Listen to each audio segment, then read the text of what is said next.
وويل للذين يكتبون الكتاب بأيديهم ثم يقولون هذا من عند الله ليشتروا به ثمنا قليلا وويل لهم مما كتبت أيديهم وويل لهم مما يكسبون صدق الله صدق الله. அஸ்ஸலாமு அலைக்கும் சகோதர சகோதரிகளே, சகோதரர் ஓதிய கிராத் நாம் கேட்பதற்கு மிகவும் இனிமையாக இருந்தது. மாஷா அல்லாஹ், இந்த நிகழ்வை எல்லாம் வல்ல அல்லாஹ்வின் வார்த்தைகளை ஓதி ஆரம்பிப்பது மிக சிறப்பு. இன்று இரவு ஷேக் தீதாத் நம்மோடு இருப்பது மிகவும் மகிழ்ச்சியாக இருக்கிறது. அவர் ஒரு சிறந்த பேச்சாளர். இன்றைய பொழுதில் அவர் பேச இருக்கும் தலைப்பானது நல்ல ஒரு தலைப்பு. அது பைபிள் இறைவனின் வார்த்தைகளா என்ற தலைப்பில் பேச உள்ளார். இன்று இரவு விவாதம் இல்லாமல் ஷேக் அகமது தீதாத் அவர்கள் நம் அனைவருக்கும் இன்று பைபிள் இறைவனின் வார்த்தைகளா என்ற தலைப்பில் சொற்பொழிவாற்ற உள்ளார். அவருக்கு நிகரான சொற்பொழிவாளர் இல்லாததால் விவாதமாக அல்லாமல் இன்று நம் அனைவருக்கும் ஷேக் அகமது தீதாத் அவர்கள் கொடுக்கப்பட்டுள்ள தலைப்பில் தமது சொற்பொழிவை சுதந்திரமாக நிகழ்த்தி தமது கருத்துக்களை எடுத்து வைப்பார்கள். இப்போது ஷேக் தீதாத் அவர்கள்.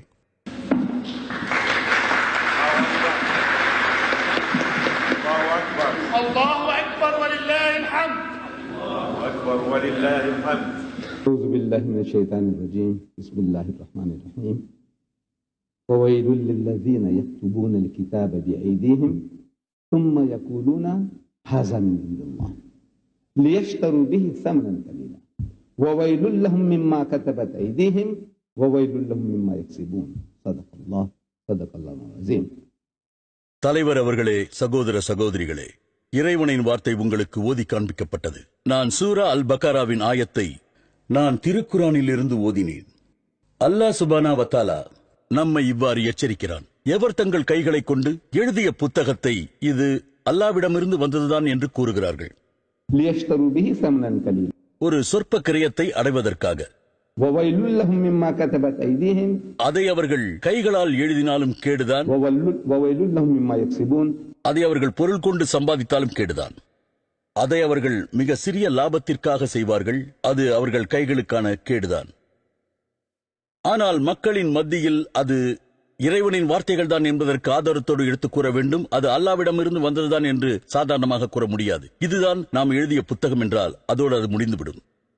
ஆதாரத்தோடு நாம் அவர்களிடம் பேசும்போது ஒரு சாதாரண கேள்வி ஒன்றை கேட்டோம். அந்த கேள்வி என்னவென்றால், பைபிள் இறைவனின் வார்த்தைகளா? எந்த பைபிளை பற்றி நீங்கள் பேசுகிறீர்கள்? பைபிள் என்று சொல்கிறீர்களே, பைபிள் என்றால் என்ன? பாருங்கள், இந்த மேஜை மீது 1, 2, 3, 4 விதமான பைபிள்கள் இருக்கின்றன. நம்புங்கள், ஒவ்வொன்றும் ஒவ்வொரு விதமான பைபிள்கள். அவர்கள் சொல்கிறார்கள் புனித பைபிள், புனித பைபிள், புனித பைபிள். இவை பைபிள்கள் என சொல்லப்படுகிறது. ஆனால் ஒவ்வொன்றும் வெவ்வேறானவை. இவைகளில் எந்த ஒன்று அறுதியிட்டு உறுதியானது, உண்மையானது? இதில் எதை நான் இறைவனின் வார்த்தைகள் என்று விவாதிக்க வேண்டும்? என்னுடைய முறை வரும்போது அதை பற்றி பேசுவோம். இப்படி மழுப்பலான பதில்களே 1 மணி நேரத்திற்கு பேசுவார்கள், ஆனால் விஷயத்திற்கே வரமாட்டார்கள். நான் முதலில் கேட்ட கேள்வி, இந்த 4இல் எந்த பைபிளை இறைவனின் வார்த்தைகள் என விவாதிக்க வேண்டும்? அதை மட்டும் பேசுவோம். உங்களின் தகவலுக்காக கூறும்போது நான் கூறியது போல் 4 பைபிள்கள் இருக்கிறது. இது பற்றி கேள்விப்பட்டிருக்க மாட்டீர்கள். இந்த குறிப்பிட்ட பைபிள் அளவில் சிறியதாகவும் தடிமனாகவும் இருக்கும். இதன் பருமனை பற்றி நீங்கள் கவலைப்பட வேண்டாம். இது ரோமன் கத்தோலிக்கர்களின் புனித பைபிள். இந்த பைபிளின் உள்ளே 73 புத்தகங்கள் இருக்கின்றன. நாம் அத்தியாயங்கள் என்று கூறுவோம், அவர்கள் புத்தகங்கள் என்று சொல்வார்கள். 73 புத்தகங்கள். அவர்கள் கூறுவார்கள் அட்டை முதல் அட்டை வரை உள்ள அனைத்து உள்ளடக்கங்களும், அதாவது இந்த பைபிளில் உள்ள அனைத்தும் கடவுளின் வார்த்தை என்று கூறுவார்கள். இது ரோமன் கத்தோலிக்க வேதாகமம். இந்த கருப்பு அட்டை போடப்பட்ட இந்த புத்தகமும் புனித பைபிள் தான். இது அதிகாரப்பூர்வமான கிங் ஜேம்ஸ் வேதாகமம். இந்த பைபிள் புரோட்டஸ்டன்ட்காரர்களுக்குரியது. அதாவது ரோமன் கத்தோலிக்கர்கள் அல்லாத அனைவரும் புரோட்டஸ்டன்ட் என அழைப்போம். அதாவது ரோமன் கத்தோலிக்கர்கள் அல்லாத அனைவரும் புரோட்டஸ்டன்ட்களே. இது புரோட்டஸ்டன்ட்களின் பைபிள். இத கிங் ஜேம்ஸ் வேதாகமம் என கூறுவார். அதிகாரப்பூர்வமான வேதாகமம். இது யாரால் அதிகாரப்பூர்வமாக்கப்பட்டது? கிங் ஜேம்ஸால். இது இறைவனால் எழுதப்பட்டதல்ல, கிங் ஜேம்ஸால் எழுதப்பட்டது. இந்த பைபிளில் வெறும் 66 புத்தகங்களே உள்ளன. ரோமன் கத்தோலிக்க பைபிளில் 73, இதில் வெறும் 66. இந்த வேதாகமங்களை பாருங்கள். இது இரண்டின் மொழிபெயர்ப்பிலும் வித்தியாசங்கள் இல்லை. வார்த்தை பிரயோகத்தில் மட்டும் இங்கும் அங்கும் வேறுபட்டு இருக்கிறது. வார்த்தை வேறுபாட்டை மட்டும் வைத்து நம்மால் உறுதியாக சொல்ல முடியாது. ஆனால் கத்தோலிக்க பைபிளில் இருக்கும் 7 புத்தகங்களை புராட்டஸ்டன்ட்கள் வெளியே எடுத்து தூக்கி வீசிவிட்டார்கள். புரோட்டஸ்டன்ட்கள், ஆங்கிலியன்ஸ், பிரஸ்பிட்டேரியன்கள், லூதரன்கள், மெத்தடிஸ்ட்கள் மற்றும் பெந்தகோஸ்ட்கள், இவர்கள் ஒவ்வொருவரும் இதில் இருக்கும் 7 புத்தகங்களை இறைவனின் வார்த்தைகளே அல்ல என்று நிராகரித்து விட்டார்கள். 7 புத்தகங்கள் இருப்பதை விட இதை நாம் சொல்லும்போது சரி நாம் ஏற்றுக்கொள்கிறோம். ஆனால் அவர்கள் இதில் இருக்கும் 7 புத்தகங்களை அதிகாரப்பூர்வமானவை அல்ல என்று சொல்கிறார்கள். நாம் இப்பொழுது நாமே அதை இறைவனின் வார்த்தைகள் இல்லை என்று சொல்வதாக தாக்கப்படுகின்றோம். ஆனால் அவர்கள்தான் இதில் இருக்கும் 7 புத்தகங்களை அதிகாரப்பூர்வமானவை அல்ல என்று சொல்கிறார்கள். அதை அப்போகிரைஃபா என்கிறார்கள். அப்போகிரைஃபா என்றால் என்ன? அவர்களை கேட்டால் சந்தேகத்திற்குரியது என்கிறார்கள். அதனால் அதை அவர்கள் தூக்கியும் எறிந்து விட்டார்கள். இது அதைவிட 6 புத்தகங்கள் குறைவானது. உண்மையில் எது இறைவனின் வார்த்தை? இதுவா அல்லது அதுவா? அடுத்து என்னிடம் இங்கே 2 பைபிள்கள் உள்ளன. இரண்டும் ஒரே மாதிரியாக உள்ளன. அட்டை மற்றும் எல்லாமே ஒரே மாதிரியாக, இரட்டையரை போல. ஒன்று மற்றொன்றை விட சற்று புதிதாக தெரிவதை தவிர ஒரே கலர், ஒரே அச்சகம், ஒரே வெளியீட்டாளர், ஒரே தலைப்பு. இது ஒரு புனித பைபிள் திருத்தப்பட்ட மறுபதிப்பு. இதுவும் ஒரு புனித பைபிள் திருத்தப்பட்ட மறுபதிப்பு. பிறகு ஏன் இரண்டையும் எடுத்துக்கொண்டோம்? இரண்டும் ஒரே மாதிரி இருந்தாலும் ஒரே பைபிள் அல்ல. இரண்டும் ஒன்றே அல்ல. அவர்கள் மக்களை ஏமாற்றுகிறார்கள். இது ஒரு ஏமாற்று வேலை. இதை எடுத்தாலும் ஒரே பைபிளா? இல்லை, இவை ஒரே பைபிள்கள் அல்ல. ஒரே அச்சகத்தார் வெளியிட்டது, ஒரே விலை. ஆனால் இரண்டிற்கும் நிறைய வேறுபாடுகள் உள்ளது. இது திருத்தப்பட்ட மறுபதிப்பு. இது அங்கீகரிக்கப்பட்ட கிங் ஜேம்ஸ் வேதாகமம். அதிகமான கிறிஸ்தவர்களால் ஏற்றுக்கொள்ளப்பட்டது. இதன் ஒவ்வொரு மொழிபெயர்ப்பிலும், அது எந்த நாட்டின் தாய்மொழியாய் இருந்தாலும், அது அரபியாக, உருதாக, குஜராத்தியாக, துளுவாக, எந்த மொழியாக இருந்தாலும், அந்த மொழிபெயர்ப்பு இதை மூலாதாரமாக வைத்து எழுதப்பட்டது. கிங் ஜேம்ஸ் வேதாகமம். ஆங்கிலத்தில் மட்டுமே மறுபதிப்புகள் திருத்தப்பட்ட பதிப்புகளாக வந்துள்ளன. வேறு மொழிகளில் அல்ல, ஆங்கிலத்தில் மட்டுமே உள்ளது. இப்பொழுது இது மறுபதிப்பு வேதாகமம். இதன் வேறுபாடுகளை இது சொல்லும். இதற்கும் கிங் ஜேம்ஸ் வேதாகமத்திற்கும் என்ன வேறுபாடு? இதிலும் 66 புத்தகங்கள் இருக்கிறது, இதிலும் 66 இருக்கிறது. ஆனால் இது என்ன சொல்கிறது? இதன் வெளியீட்டாளர்கள் சொல்கிறார்கள், மிக சிறந்த 32 கிறிஸ்துவ அறிஞர்கள், அவர்களை சார்ந்த 50 மத பிரிவுகளின் அறிஞர்கள் உதவியோடு எல்லா புத்தகங்களையும் சேர்த்து இந்த பைபிள் தயாரிக்கப்பட்டுள்ளது. இதை கூறுவது முஸ்லிம்களோ, யூதர்களோ, இந்துக்களோ அல்ல, கிறிஸ்துவர்கள்தான். மிக சிறந்த கிறிஸ்துவ அறிஞர்களும் அவர்களை சார்ந்த 50 மத கிளைகளை உடைய அறிஞர்களின் ஆதரவோடும் உதவியோடும் இந்த பைபிள் வெளியிடப்பட்டுள்ளது. இதில் அவர்கள் என்ன உரிமை கோருகிறார்கள்? இது மிக தொன்மையான பைபிளுடைய கையெழுத்து பிரதியின் பதிப்பு என்றும், இது ரோமன் கத்தோலிக்க வேதாகமும் தொன்மையான பைபிளுடைய கையெழுத்து பிரதியின் பதிப்பென்றும் அவர்கள் உரிமை கொண்டாடுகிறார்கள். இயேசுவிற்கு பிறகு சுமார் 600 ஆண்டுகளுக்கு பின் எழுதப்பட்ட கையெழுத்து பிரதிகள்.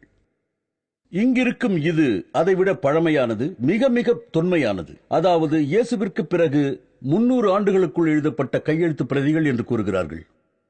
இயேசுவிற்கு பின் சமீப காலங்களில் எழுதப்பட்டது மிக தொன்மையானது. இது தொன்மையானது என்பதை புரிந்து கொள்ள பொது அறிவு மட்டும் போதும். இயேசு உயிருடன் இருக்கும்போது எழுதப்பட்ட கைப்பிரதிகள் இருந்து அதை பாதுகாத்திருந்தால் அது நம்பத்தகுந்தது என்று சொல்லலாம். இது இயேசுவின் கையெழுத்திடப்பட்ட பிரதியாக இருந்திருந்தால் அது முற்றிலும் உண்மை என கூறலாம். மிகவும் தொன்மையானதுதான். இது தொன்மையானது, மிக மிக தொன்மையானது. ஒன்று தொன்மையானது, மற்றொன்று மிக மிக தொன்மையானது. எப்போது அவர்களுக்கு கையெழுத்து பிரதி கிடைத்ததோ, இந்த விட்டுப்போன தனி சிறப்பு மிகுந்த வேதாகமங்களை பற்றி நிறைய விஷயங்களை சொல்லலாம். இந்த பிரதிகளில் இருக்கும் பல வசனங்கள் மிக தொன்மையான பைபிள்களில் இல்லை. இப்படித்தான் வரைமுறைப்படுத்தி பல வசனங்களை நீக்கிவிட்டு அவைகளை எடுத்துவிட்டு பின்வந்த பதிப்புகளில் ஒவ்வொருவரின் சொந்த கருத்துகளும் சொந்த விளக்கங்களும் அதிகமாக சேர்க்கப்பட்டு உண்மையில் என்ன இருக்க வேண்டுமோ அவைகள் அல்லாத வேதாகமங்கள் தான் இருக்கின்றன. அவர்கள் இதை செய்வதற்கு முன்னால் அதன் முன்னுரையில் இதை பற்றி மிக அழகாக எழுதியிருக்கிறார்கள். கிங் ஜேம்ஸ் வேதாகமம் பற்றி. இதற்கிணையாக வேறு எதுவும் இல்லை. அதிகாரப்பூர்வமான கிங் ஜேம்ஸ் வேதாகமம் ஆங்கில மொழியாக்கத்தை பொறுத்தவரை சிறப்பானது. இதற்கு இணையாக வேறு எதுவும் இல்லை. ஆங்கில மொழியாக்கத்தை பொறுத்தவரை மிக மிக சிறப்பானது அதிகாரப்பூர்வமான கிங் ஜேம்ஸ் வேதாகமம் தான். இது 1881ஆம் ஆண்டு மறு ஆய்வு செய்து திருத்தப்பட்டது. அதன் எளிமைக்கும் அதன் தகுதிக்கும் அதன் ஆற்றலுக்கும் அதன் இயற்கை தோணியுள்ள விளக்கங்களுக்கும் ராகத்தாளத்தோடு ஒத்துப்போகும் தன்மைக்கும் வேறு எந்த வேதாகமத்திற்கும் இல்லை. ஆங்கிலம் பேசும் மக்கள் மற்றும் அவர்களின் நிறுவனங்களின் நன்னடத்தையை போதிக்கும் தன்மை இருக்கிறது. இதற்கு நாம் அளவிட முடியாத அளவு கடமைப்பட்டிருக்கின்றோம். இந்த வேதாகமும் ஆங்கிலம் பேசும் மக்களுக்கு என்ன செய்தது? அமெரிக்கர்கள், பிரிட்டிஷ்காரர்கள் இவர்களுக்கு என்ன செய்தது? இப்புத்தகத்தின் ஆங்கில மொழி அழகாகவும் எளிமையாகவும் ஆற்றல் மிக்கதாகவும் இசையாகவும் இருப்பதால் மக்களுக்கு என்ன பயன்? இதுதான் அந்த வேதாகமத்திற்கு அவர்கள் தரும் புகழுரை. இது திருத்தப்பட்டது. பழைய வேதாகமத்திற்கு தரும் புகழுரையானது மிகவும் அழகான ஆங்கில இலக்கியங்களில் ஒன்று. இது கிங் ஜேம்ஸின் வேதாகம பைபிள். இப்பொழுது அவர்கள் அதிர்ச்சி அடையப் போகிறார்கள். நீங்கள் அதிர்ச்சி அடைய மாட்டீர்கள். கிறிஸ்துவர்கள் அதிர்ச்சி அடைவார்கள். அதற்காக அவர்கள் தயாராக இருக்கிறார்கள். நான் கூறிய இந்த சொற்பொழிவு உங்கள் கைகளுக்குள் வைத்துக் கொண்டு போவதற்கல்ல. இது சொல்கிறது கிங் ஜேம்ஸ் வேதாகமத்தில் கடுமையான குறைபாடுகள் உள்ளன. அது கடுமையான குறைபாடுகள் உள்ள வேதாகமம். இதை நான் சொல்லவில்லை. கிறிஸ்துவத்தை கற்றுத் தேர்ந்த மேதைகளும் கிறிஸ்துவர்களும் சொல்கிறார்கள். அதாவது கிங் ஜேம்ஸ் வேதாகமத்தில் கடுமையான குறைபாடுகள் உள்ளன என்பதாக. 19ஆம் நூற்றாண்டின் மத்தியில் பைபிளை பற்றிய ஆராய்ச்சிகள் நடந்தன. அதில் மிக தொன்மையான கைப்பிரதிகள் ஆராய்ந்ததில் அதன் அடிப்படையாக வைத்து கிங் ஜேம்ஸ் வேதாகமம் உருவாக்கப்பட்டது என கண்டறியப்பட்டது. இதில் தெளிவாக புலப்படுகின்ற விஷயம், அதில் உள்ள கடுமையான குறைபாடுகள் மிக அதிகமாகவும் ஆபத்தானதாகவும் உள்ளன. இதில் உள்ள குறைபாடுகள் மிக அதிகமாகவும் ஆபத்தானதாகவும் இருக்கிறது. இது விளையாட்டல்ல, நகைச்சுவையும் அல்ல என்று கூறுகிறார்கள். இது மிகவும் ஆபத்தானது, மிகப்பெரிய குறைபாடுகளை கண்டுபிடித்ததாக கூறுகிறார்கள். அதை அவர்கள் திருத்தினார்கள். இந்த 2 பைபிள்களில் எதை நாம் தவிர்ப்பது, எதை நாம் எடுத்துக்கொள்வது? இதில் கிறிஸ்துவ அறிஞர்கள் பெரிய குறைபாடுகள் உள்ளதாக சொல்கிறார்கள், மிகவும் ஆபத்தானதாக கூறுகிறார்கள். இதுபோன்ற புத்தகத்தை வைத்துக் கொண்டு இது இறைவனின் புத்தகம் என்று எவ்வாறு கூற முடியும்? ஆபத்தான மிகப்பெரிய குறைபாடுகள் உள்ள இந்த புத்தகத்தை அவர்களால் திருத்தப்பட்ட அந்த வார்த்தைகளை எப்படி கடவுளின் வார்த்தைகள் என்று கூற முடியும்? ஆகவே கிறிஸ்துவ அறிஞர்களின் ஆய்வை மேற்கோள் காட்டி இதைத்தான் அவர்கள் கடவுளின் வார்த்தைகள் என்று ஏற்றுக்கொள்ள வேண்டும். ஆகவே அது அனைத்தும் பொதுவான மூலத்திலிருந்து நீக்கப்பட்டு விட்டன. இதுதான் கடவுளின் உண்மையான வார்த்தைகளுக்கு நெருக்கமானது என்று நம்ப வேண்டும். சரி, அதைத்தான் சொல்ல வேண்டும். பார்ப்போம், சோதித்து பார்ப்போம். இது நம்மிடம் கொடுக்கப்பட்டுள்ளது. இது திருத்தப்பட்ட மறுபதிப்பு. இது 1948 அச்சடிக்கப்பட்டது. இப்போது இந்த புத்தகத்தை நாம் திறந்து படித்தால் கிறிஸ்துவத்தை பற்றிய அதிமுக்கியமான பல விஷயங்களை நாம் காண முடியவில்லை. அவைகள் நீக்கப்பட்டு நிராகரிக்கப்பட்டுள்ளன. இதற்கு ஒரு உதாரணம், நம்முடைய ஈசா அலைஹிஸ்ஸலாம், இயேசு கிறிஸ்து அவர்கள் சொர்க்கத்திற்கு உயர்த்தப்பட்டார். இந்த விஷயம் இங்கிருக்கும் மற்ற பைபிள்களில் சொல்லப்படுகிறது. லூக்கா அதிகாரம் 24 வசனம் 51 சொல்கிறது, இயேசு அவர்கள் சொர்க்கத்திற்கு உயர்த்தப்பட்டார்கள் என்று. ஆனால் இந்த விஷயத்தை அவர்கள் நீக்கிவிட்டார்கள்.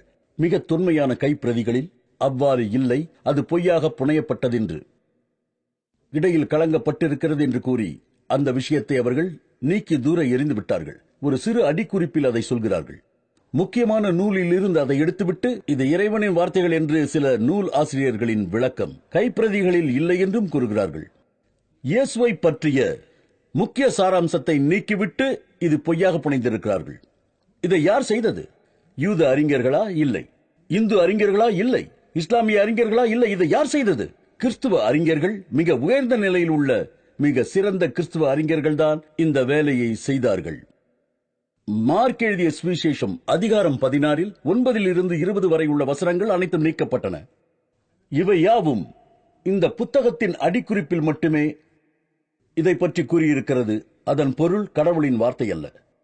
இதை சொல்வது யார்? கிறிஸ்துவ அறிஞர்கள். இதைதான் அவர்கள் சொல்கிறார்கள். இதை நாம் ஏற்றுக்கொண்டோம் என்றால் நீங்கள் இயேசு பற்றி அவர்கள் சொர்க்கத்திற்கு உயர்த்தப்பட்டார் என்று உபதேசம் செய்கிறீர்கள். மிக தெளிவாக 2 இடங்களில், மார்க் அதிகாரம் 16 வசனம் 19, லூக்கா அதிகாரம் 24 வசனம் 51, இந்த இரண்டும் புனையப்பட்டது என்று கூறி அதை தூக்கி எறிந்து விட்டார்கள். உண்மை பொருள் நீக்கப்பட்ட இதை எப்படி இறைவனின் வார்த்தைகள் என்று ஏற்றுக்கொள்வது? இயேசு பற்றிய உண்மை பொருள் நீக்கப்பட்ட இதை எப்படி கிறிஸ்தவர்கள் உபதேசம் என்று சொல்கிறார்கள்? அது கிறிஸ்துவத்தின் முக்கியமான நிகழ்வு. இயேசு வானத்திற்கு உயர்த்தப்பட்டார் என்று. இதில் வேடிக்கை என்னவென்றால், இயேசுவின் வரலாற்றை எழுதிய ஆசிரியர்களான புனித மெத்தேயு, புனித மார்க், புனித லூக்கா, புனித யோவான் எழுதிய ஒவ்வொன்றும் அடைப்பு குறியிட்டு சொல்கிறது இயேசு கழுதையை ஓட்டிக்கொண்டு ஜெருசலத்திற்கு சென்றார் என்று. இயேசு கழுதையை ஓட்டிக்கொண்டு சென்றார் என்று மார்க்கும், அதேபோல் இயேசு கழுதையை ஓட்டிக்கொண்டு சென்றார் என்று லூக்காவும், இயேசு கழுதையை ஓட்டிக்கொண்டு சென்றார் என்று யோவானும் சொல்கிறார்கள். அவை ஒவ்வொன்றும் சுட்டிக்காட்டி பதிவு செய்கிறது. புனித பைபிள்களிலும் விளக்கமாக எழுதப்பட்டிருக்கிறது இயேசுநாதர் கழுதையை ஓட்டிக்கொண்டு ஜெருசலம் சென்றார் என்று. 2000 ஆண்டுகளுக்கு முன்பு ஒவ்வொரு மனிதனும் கழுதையில் தான் சென்றான். இயேசு கழுதையில் சென்றார் என்று எப்படி எழுதினீர்கள்? அவர் குதிரையோ அல்லது வேறு வாகனத்தையோ பயன்படுத்தவில்லை, ஆனால் கழுதையை பயன்படுத்தினார். அது பதிவு செய்யப்பட்டிருக்கிறது. ஆனால் சொர்க்கத்திற்கு இயேசு சென்றதாக இல்லை. வேடிக்கையாக இருக்கிறது. பரிசுத்த ஆவி, உங்களால் யூகிக்க முடிகிறதா? பரிசுத்த ஆவியானவர் கடவுளின் மகன் சொர்க்கத்திற்கு உயர்த்தப்பட்டதை எழுத தூண்டாமல் அவர் உணர வைக்கவில்லை. எழுதிக் கொள்ளுங்கள், மறந்து விடாதீர்கள். என்னுடைய மகன் கழுதையை ஓட்டிக்கொண்டு ஜெருசலம் சென்றான் என்று. என்னுடைய மகன் கழுதையை ஓட்டிக்கொண்டு சென்றான் என்று கூறியதை ஒவ்வொருவரும் இயேசு கழுதையை ஓட்டிக்கொண்டு சென்றார் என்று கூறினார்கள். ஆனால் அவர் சொர்க்கத்துக்கு உயர்த்தப்பட்டதை விட்டுவிட்டார்கள். அப்படி எழுதி வைத்து விட்டார்கள். அடுத்து தீர்த்துவ கொள்கை பற்றி 1 யோவான் அதிகாரம் 5 வசனம் 7 சொல்கிறது. இந்த வசனம் என்ன சொல்ல வருகிறது என்றால், இவை மூன்றும் சொர்க்கத்தில் பதிவு செய்யப்பட்டிருக்கிறது. பிதா, சுதன், பரிசுத்த ஆவி, இவை மூன்றும் ஒன்றுதான். இவைகள் அனைத்தும் இதிலிருந்து நீக்கப்பட்டிருக்கிறது. இதில் இல்லை. வேதாகமத்திற்கு திருத்துவ கொள்கை ஒரு களங்கம் மற்றும் ஒரு கலப்படம். ஆகவே இதை இடைச்சொற்கள் என்று பைபிளில் இருந்து தூக்கி எறிந்து விட்டார்கள். சென்ற இரவு திருத்துவ கொள்கை பற்றி சிலர் கேட்டார்கள். அதை பற்றி நான் கூற வேண்டும். இது பற்றி ஒரு ஒலிநாடா இருக்கிறது. ஹாலித் அல் மன்சூர் உரை நிகழ்த்தியிருக்கிறார். கிறிஸ்தவத்தின் தோற்றமும் மறைவும் என்ற தலைப்பில் திருத்துவ கொள்கை பற்றிய விளக்கத்திற்கு அதை பாருங்கள். அது அங்கே கிடைக்கும். திருத்துவ கொள்கை பற்றி முழுமையாக தெரிந்து கொள்ள முடியும். அதை நீங்கள் வாங்கி பார்த்தால் அதில் நிறைய விஷயங்கள் தெரிய வரும். திருத்துவ கொள்கை இதிலிருந்து தூக்கி எறியப்பட்டிருக்கிறது. இதை குரான் இப்படி சொல்கிறது, வலா தக்குலு சலாசா. அதற்கு பதிலளிக்கும் வகையில் இது அவர்களாக கண்டுபிடித்து எழுதியது. கிறிஸ்துவ பிரச்சார நிறுவனங்கள் அதை உறுதிப்படுத்தி எழுதியிருக்கிறது. அது தெளிவாக, திட்டவட்டமாக திருத்துவத்தை பற்றி சொல்லப்பட வேண்டும். ஆனால் அவ்வாறு இருப்பதற்கு வாய்ப்பே இல்லை. இவை முழுக்க முழுக்க கற்பனைகள்தான். 6ஆம் நூற்றாண்டில் வாழ்ந்த சில பாதிரியார்களால் எழுதப்பட்டது. இவர்களால் எழுதப்பட்ட கைப்பிரதிகளின் ஓரங்களில் இவர்களின் சொந்த கருத்தான திருத்துவ கோட்பாட்டை எழுதி வைத்தார்கள். அதை படிப்பவர்களும் பின்பற்றினார்கள். கற்பனையாக 3ஆக இருக்கும் பிதா, சுதன், பரிசுத்த ஆவி சொர்க்கத்தில் ஒன்றாக இருப்பதாக எழுதி வைத்தனர். ஓரங்களில் எழுதப்பட்ட கற்பனை கதை. மூல புத்தகங்களில் இந்த கற்பனை இல்லை, கைப்பிரதிகளிலும் இல்லை.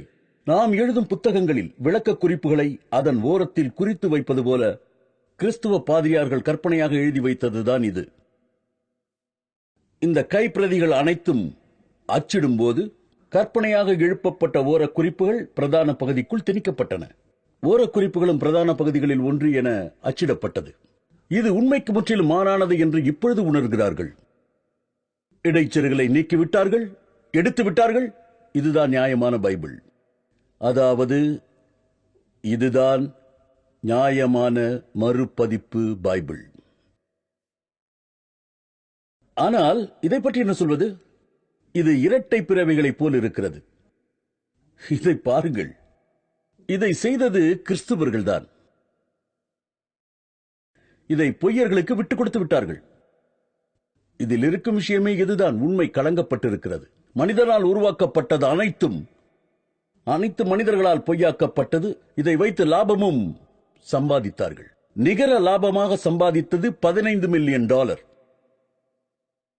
பிரச்சார அமைப்புகள் தோன்றுவதற்கு முன்பே இது நடந்தது. இது எப்படி சாத்தியமாயிற்று?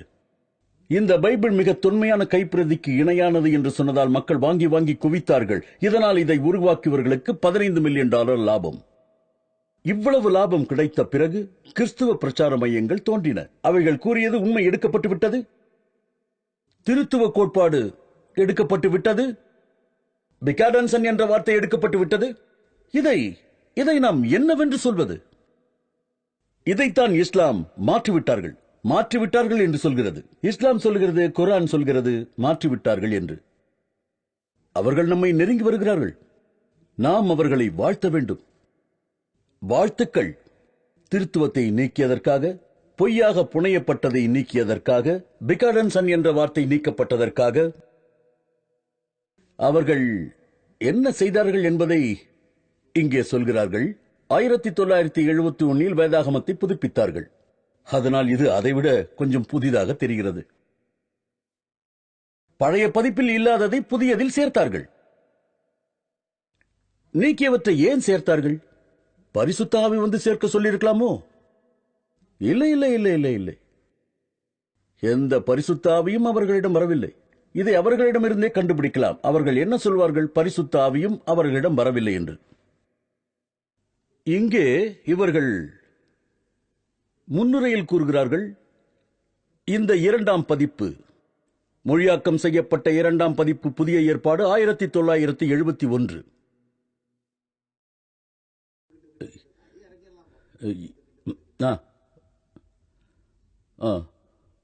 சரி, ஓகே, போதும். இந்த 2ஆம் பதிப்பு மொழியாக்கம் செய்யப்பட்ட புதிய ஏற்பாடு 1971. புதுப்பிக்கப்பட்ட நியாயமான வேதாகமத்தின் புதிய ஏற்பாடு முதலாக வெளியிடப்பட்ட ஆண்டு 1946.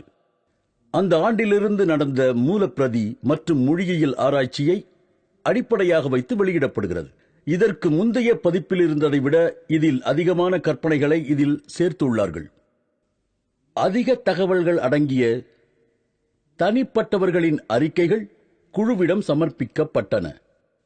மற்றும் 2 திருச்சபை அமைப்புகளின் அறிக்கைகளும் சமர்ப்பிக்கப்பட்டன. பாருங்கள், இது நன்றாக இருக்கிறதா? புரோட்டஸ்டன்டை தழுவிய மக்கள் கடவுளின் புத்தகத்தில் இருந்து முக்கியமான விஷயங்களை எடுத்து விட்டார்கள். இது நல்லதல்ல. இந்த புத்தகத்தை வாங்காதீர்கள் என்று மக்களிடம் சொல்வோம். திருத்துவ கோட்பாட்டை எடுத்துவிட்டால் அவர்கள் வாங்காதீர்கள் என்று சொல்வார்கள் இல்லையா? வியாபாரம் தான். வாடிக்கையாளர்களும் அப்படித்தான். பயன்படுத்துபவர்கள் பரிசுத்த ஆவி இல்லை, அது வரவே இல்லை என்பார்கள். இதை சொல்கிறது தனிப்பட்டவர்களும் 2 திருச்சபை அமைப்புகளும் இதற்கு பெரும் ஆரவாரத்தையும் அழுகைகளையும் சத்தங்களையும் ஏற்படுத்தினார்கள். அவர்கள் செய்ததை அவர்களே சொல்கிறார்கள். தயாரிப்பு குழுவினர் இவை அனைத்தையும் மிக ஜாக்கிரதையாக கவனித்தார்கள். அறிக்கைகள் தயாரிப்பு குழுவால் கவனிக்கப்பட்டது. மார்க்கின் புத்தகத்தில் 2 பாராக்கள் 69 20 வரை உள்ள சாராம்சம் மற்றும் லூக்கா அதிகாரம் 24 வசனம் 51 ஆகியவைகள் திரும்ப கொண்டு வரப்பட்டுள்ளன. திரும்ப கொண்டு வந்திருக்கிறார்கள். இதை யார் செய்தது? கடவுளா? கடவுளின் வார்த்தைகளா? இது மனிதர்களால் உருவாக்கப்பட்டது. இதை அவர்கள் விளையாட்டாக செய்து கொண்டிருக்கிறார்கள். விளையாட்டாக ஒவ்வொரு நிமிடமும் தீர்மானம் செய்து மாற்றிக்கொண்டே இருக்கிறார்கள். நம்மால் கற்பனை செய்து பார்க்க முடியாது, பொறுமையாக இருக்க முடியாது. இந்த விஷயத்தை கேட்டவுடன் சில வருடங்களுக்கு முன் கேட்டது ஞாபகம் வருகிறது. அது இந்த ஸ்கோஃபில் பைபிள் மொழியாக்கம் செய்யப்பட்டது. ஸ்கோஃபில் என்பவரால் மொழியாக்கம் செய்யப்பட்டது. அவர் உயர்நிலை டாக்டர் பட்டம் பெற்றவர். மேலும் 9 டாக்டர்களால் அங்கீகரிக்கப்பட்டது. அவர்கள் சொல்கிறார்கள், முதலான பைபிளின் வசனம் மூல புத்தகம், முதல் புத்தகம், ஆதியாகமம் அதிகாரம் 1 வசனம் 1. அது சொல்கிறது, கடவுள் படைத்தது முதலில் சொர்க்கத்தையும் பூமியையும் தான். இந்த அறிஞர்கள் இதற்கு விளக்கமும் சொல்கிறார்கள். இதில் அவர்கள் கடவுளை குறிக்க எலாக் என்ற வார்த்தையும், எலோஹிம் என்ற வார்த்தையும் மற்றும் ஆலாக் என்ற வார்த்தைகளை அவர்கள் பயன்படுத்துகிறார்கள். ALAH, அல்லாஹ், அது கடவுள். மிக நன்று, மிக நன்று. நீங்கள் மிகவும் நெருங்கி வருகிறீர்கள். அல்லாவின் திருப்பெயர் இதில் குறிப்பிடப்பட்டிருக்கிறது. ALAH என்று எழுதுகிறீர்கள். நாங்கள் ALLAH என்று எழுதுவோம். பேசும்போது எழுத்து வராது. அதை ஹல்லா என்று எங்கள் மொழியில்தான் உச்சரிக்க வேண்டும். இது ஹல்லா அல்ல, அல்லாஹ் என்பதுதான். சரி சரி சரி சரி, அல்லாஹ், அலா இல்லை. அவர்களின் அடுத்த விளையாட்டு ஸ்கோபலின் பைபிள். இது ஸ்கோபலால் எழுதப்பட்டு 9 பேரால் திருத்தப்பட்ட பைபிளில் அல்லாஹ் என்ற வார்த்தை நீக்கப்பட்டு விட்டது. இதை எப்படி பொறுமையாக சொல்வது? அந்த நிமிடமே ஒரு முடிவான கூற்றை எடுத்தார்கள். அந்த பாராவை பார்த்து சொன்னார்கள், இல்லை இல்லை இல்லை இல்லை இல்லை, இது முஸ்லிம் மக்களுக்கு மிகவும் அனுகூலமானதாகிவிடும், ஆகவே எடுத்து விடுங்கள். அதை இறைவனின் வார்த்தை என்று சொல்கிறார்கள். இறைவனின் வார்த்தைகளை மாற்றி எழுதி எப்படித்தான் அவனோடு விளையாடுகிறீர்கள்? உண்மையில் இறைவனின் வார்த்தை இல்லை என்பதை அவர்கள் உள்ளம் அறியும். ஆகவே தான் அதை தங்களுக்கு சாதகமாக்கிக் கொண்டார்கள்.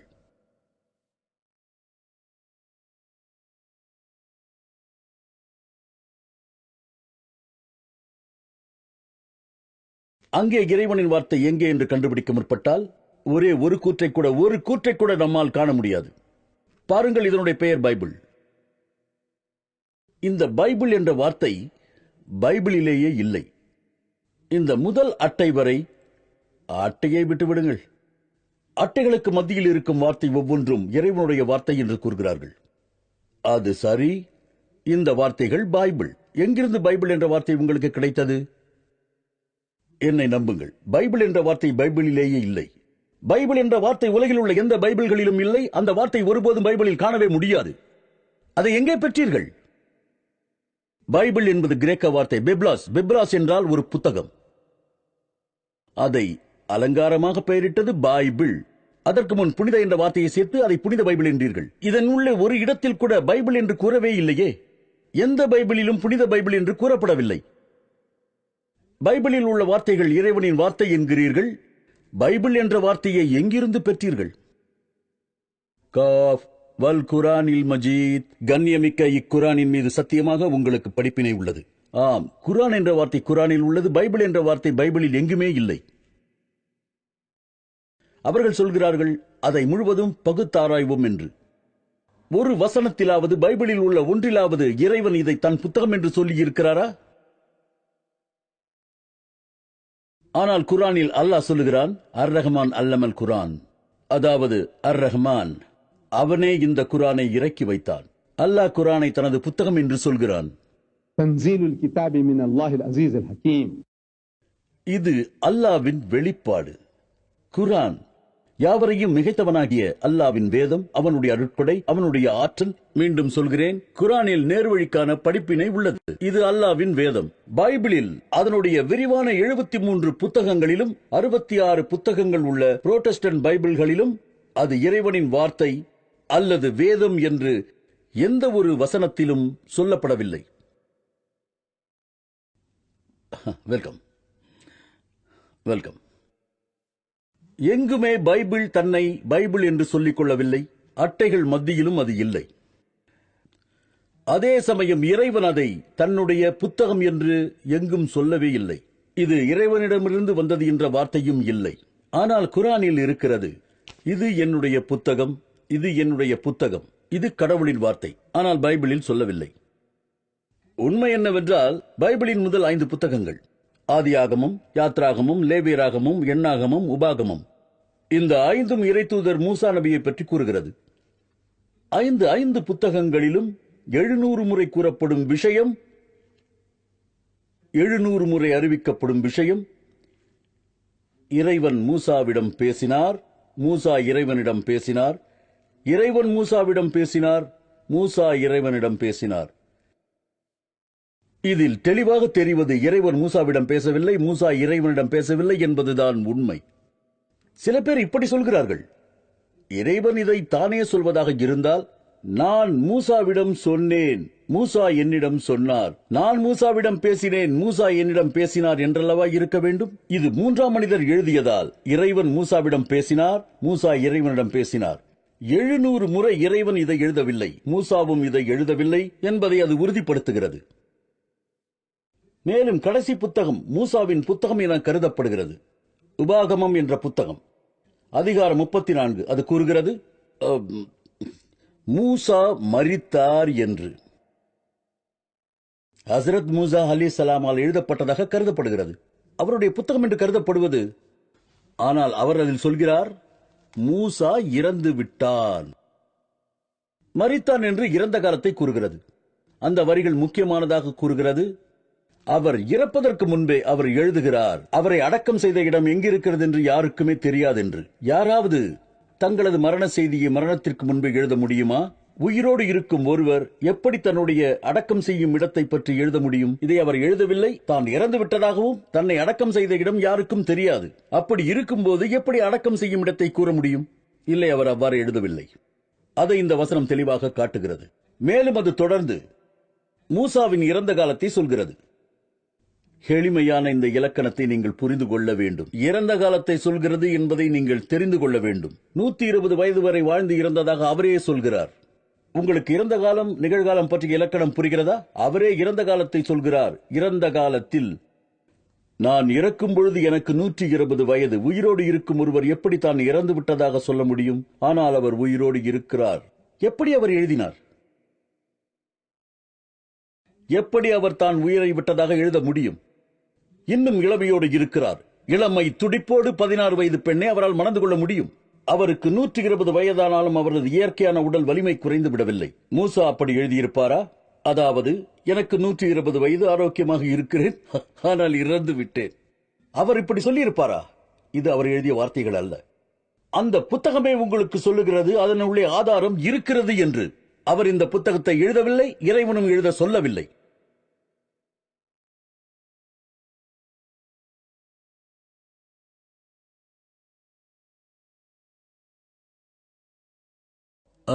கிறிஸ்துவர்கள் எதை நம்புகிறார்கள் என்றால், பைபிளின் 40 ஆசிரியர்களும் பரிசுத்த ஆவியின் தூண்டுதலால் எழுதப்பட்டதாக நம்புகிறார்கள். நான் ஒரு சிறிய சோதனையை செய்து பார்க்க விரும்புகிறேன்.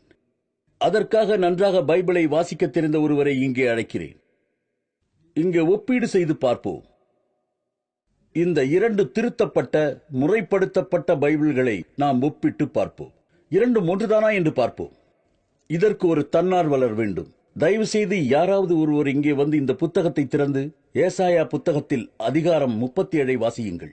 நானும் இதை திறந்து ஏசாயா புத்தகத்தில் அதிகாரம் 37 வாசிக்கிறேன். இரண்டுக்கும் எவ்வளவு ஒற்றுமை என்று பார்ப்போம். ஒன்றுக்கு மற்றொன்று உண்மையானதா என்று பார்ப்போம். ஒரு தன்னார்வலரை அழைக்கிறேன். யாராவது ஒருவர் நான் வாசிப்பது சரியாக உள்ளதா என்பதை பார்க்க.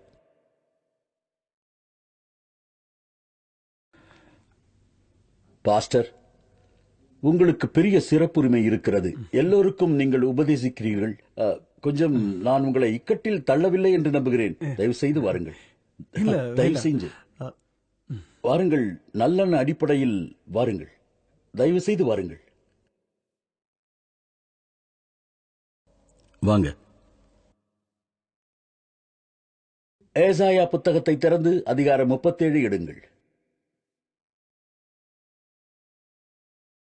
ஏசாயா 37. சரி.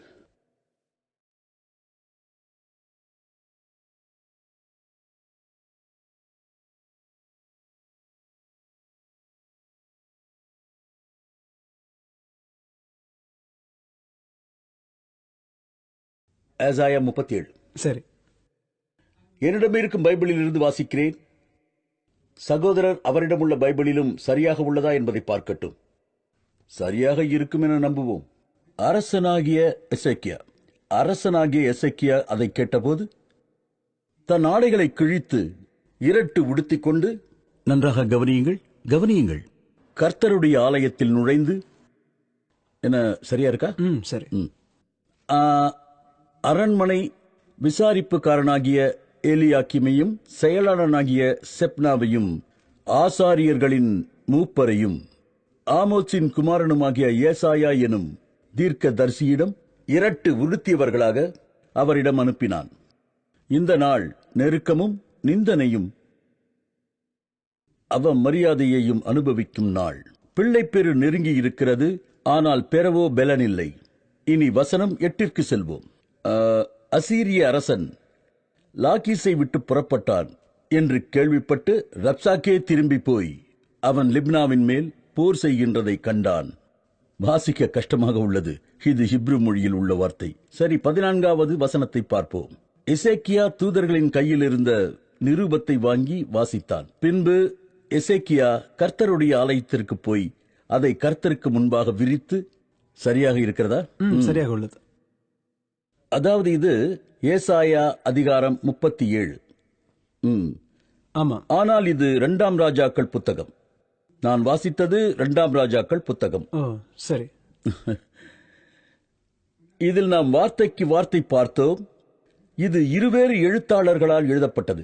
ஒரு நூற்றாண்டிற்கு முன்பும் பின்பும் அவர்கள் வார்த்தைக்கு வார்த்தை ஒரே விஷயத்தை சொல்கிறார்கள். 2 ராஜாக்கள் புத்தகம் அதிகாரம் 19 அதே விஷயத்தை ஏசாயா அதிகாரம் 37 அப்படியே சொல்கிறார்கள். முன்பு எழுதப்பட்ட வரலாற்று புத்தகம்.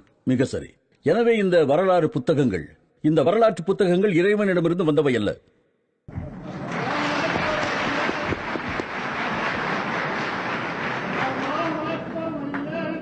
பாருங்கள் என்ன நடந்ததென்றால், கொஞ்சம் அமைதியாக இருங்கள். பாருங்கள், கிறிஸ்துவர்கள் அவைகளை தெய்வீக வார்த்தைகள் என்று நம்பவில்லை.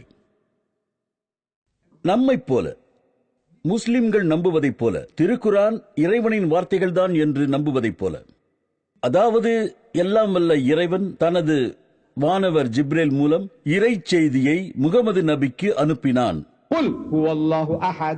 கூறுங்கள், அல்லாஹ் அவன் ஒருவனே, அல்லாஹு ஸமத், எவரிடத்திலும் தேவையற்றவன், லம் யலித் வலம் யூலத், அவன் யாரையும் பெறவும் இல்லை, எவராலும் பெறப்படவும் இல்லை, லம் யகுன் லஹு குஃபுவன் அஹத், அன்றியும் அவனுக்கு நிகராக எவரும் இல்லை. அத்தியாயம் முடிந்தது. திருக்குரான் வசனங்களை வானவர் ஜிப்ரேல் மூலம் முகமது நபியின் வாயில் இறைவன் அருளினான். இதைத்தான் முஸ்லிம்கள் குரானை இறைவனின் வார்த்தை என நம்புகிறார்கள். கிறிஸ்துவர்கள் பைபிளில் உள்ள வார்த்தைகள் தெய்வீக உள்ளுணர்வால் வந்தது என நம்பவில்லை. அவர்கள் உணர்ச்சி ஊட்டப்பட்டு, உந்தப்பட்டு, உற்சாகப்படுத்தப்பட்டு என்ன நினைத்தார்களோ அதை எழுதினார்கள். தான் சொல்வதை அப்படியே எழுதச் சொல்லி இறைவன் சொல்லவில்லை. உதாரணமாக, எனது செயலாளர்களை அழைத்து அமர வைத்து நான் வாசிக்கும் அறிக்கையை எழுதிக் கொள்ளுங்கள் என்று கூறினால் அதை அப்படியே எழுதிக் கொள்வார்கள். அறிக்கையை செய்தித்தாள்களுக்கு அனுப்பி பிரசுரிக்க வைப்பார்கள். இதற்கு பெயர் வாசிப்பதை அப்படியே எழுதி பிரசுரிப்பது. அப்படியே எழுதி பிரசுரிப்பது. சொற்பொழிவு கூட்டத்தை பற்றி எழுத வேண்டும் என்று யாருக்காவது தோன்றினால் என்ன நடந்ததோ அதை அப்படியே வார்த்தைக்கு வார்த்தை பிசகாமல் கோர்வையாக எழுதவே முடியாது. சொந்தமாக எழுதிய அறிக்கை அல்லது கட்டுரையோ வேறு யாரோ அப்படியே வார்த்தைக்கு வார்த்தை நகலெடுத்து வேறு ஒரு செய்தித்தாளில் பிரசுரித்தால் பொது அறிவு நிபுணராகிய நீங்கள் எழுத்தை திருடியதற்காக அவர் மேல் நடவடிக்கை எடுக்க உரிமை உள்ளது.